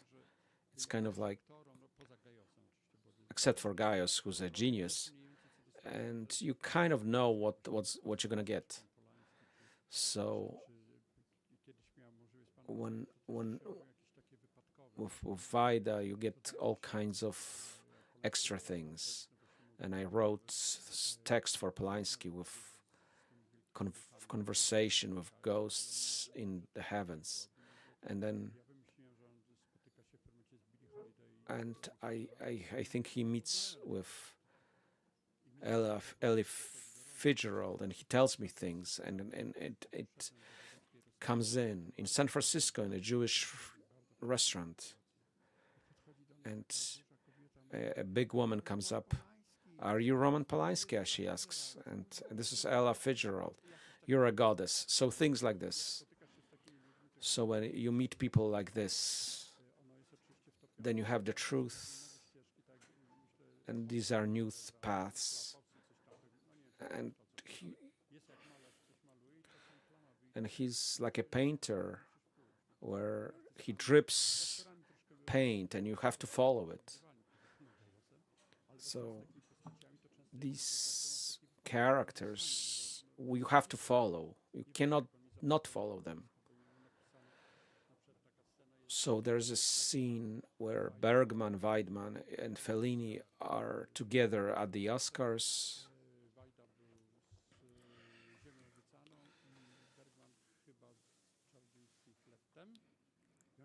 And they asked Roman, were you with us? He was in Cannes with roommate. And it's written, he says, they destroyed me in Cannes. They destroyed me there. And it has to be in the movie. It's truth. You get the truth.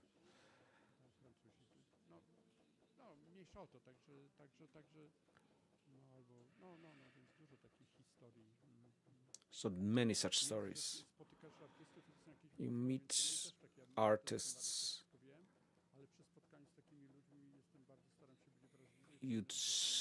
You must be sensitive, and you need to take as much as possible from them. And that's why this process takes a long time, and I don't want a producer who says, there's a deadline on the 7th of April. And for me, I will send the papers when I feel it's time.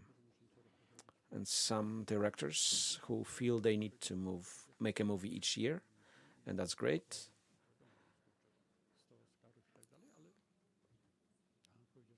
He said he's jealous of Kill It. But he said, the film you make when you have something to say.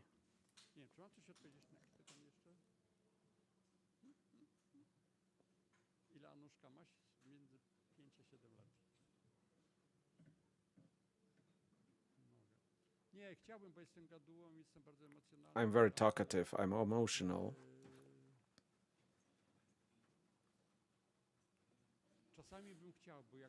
Sometimes I'd like to show, I have things in my laptop.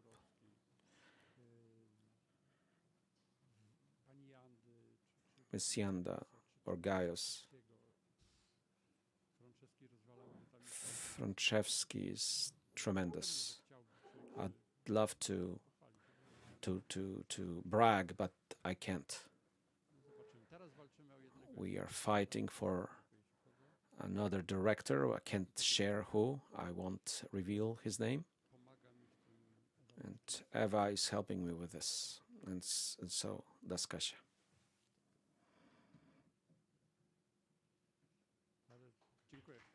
Thank you.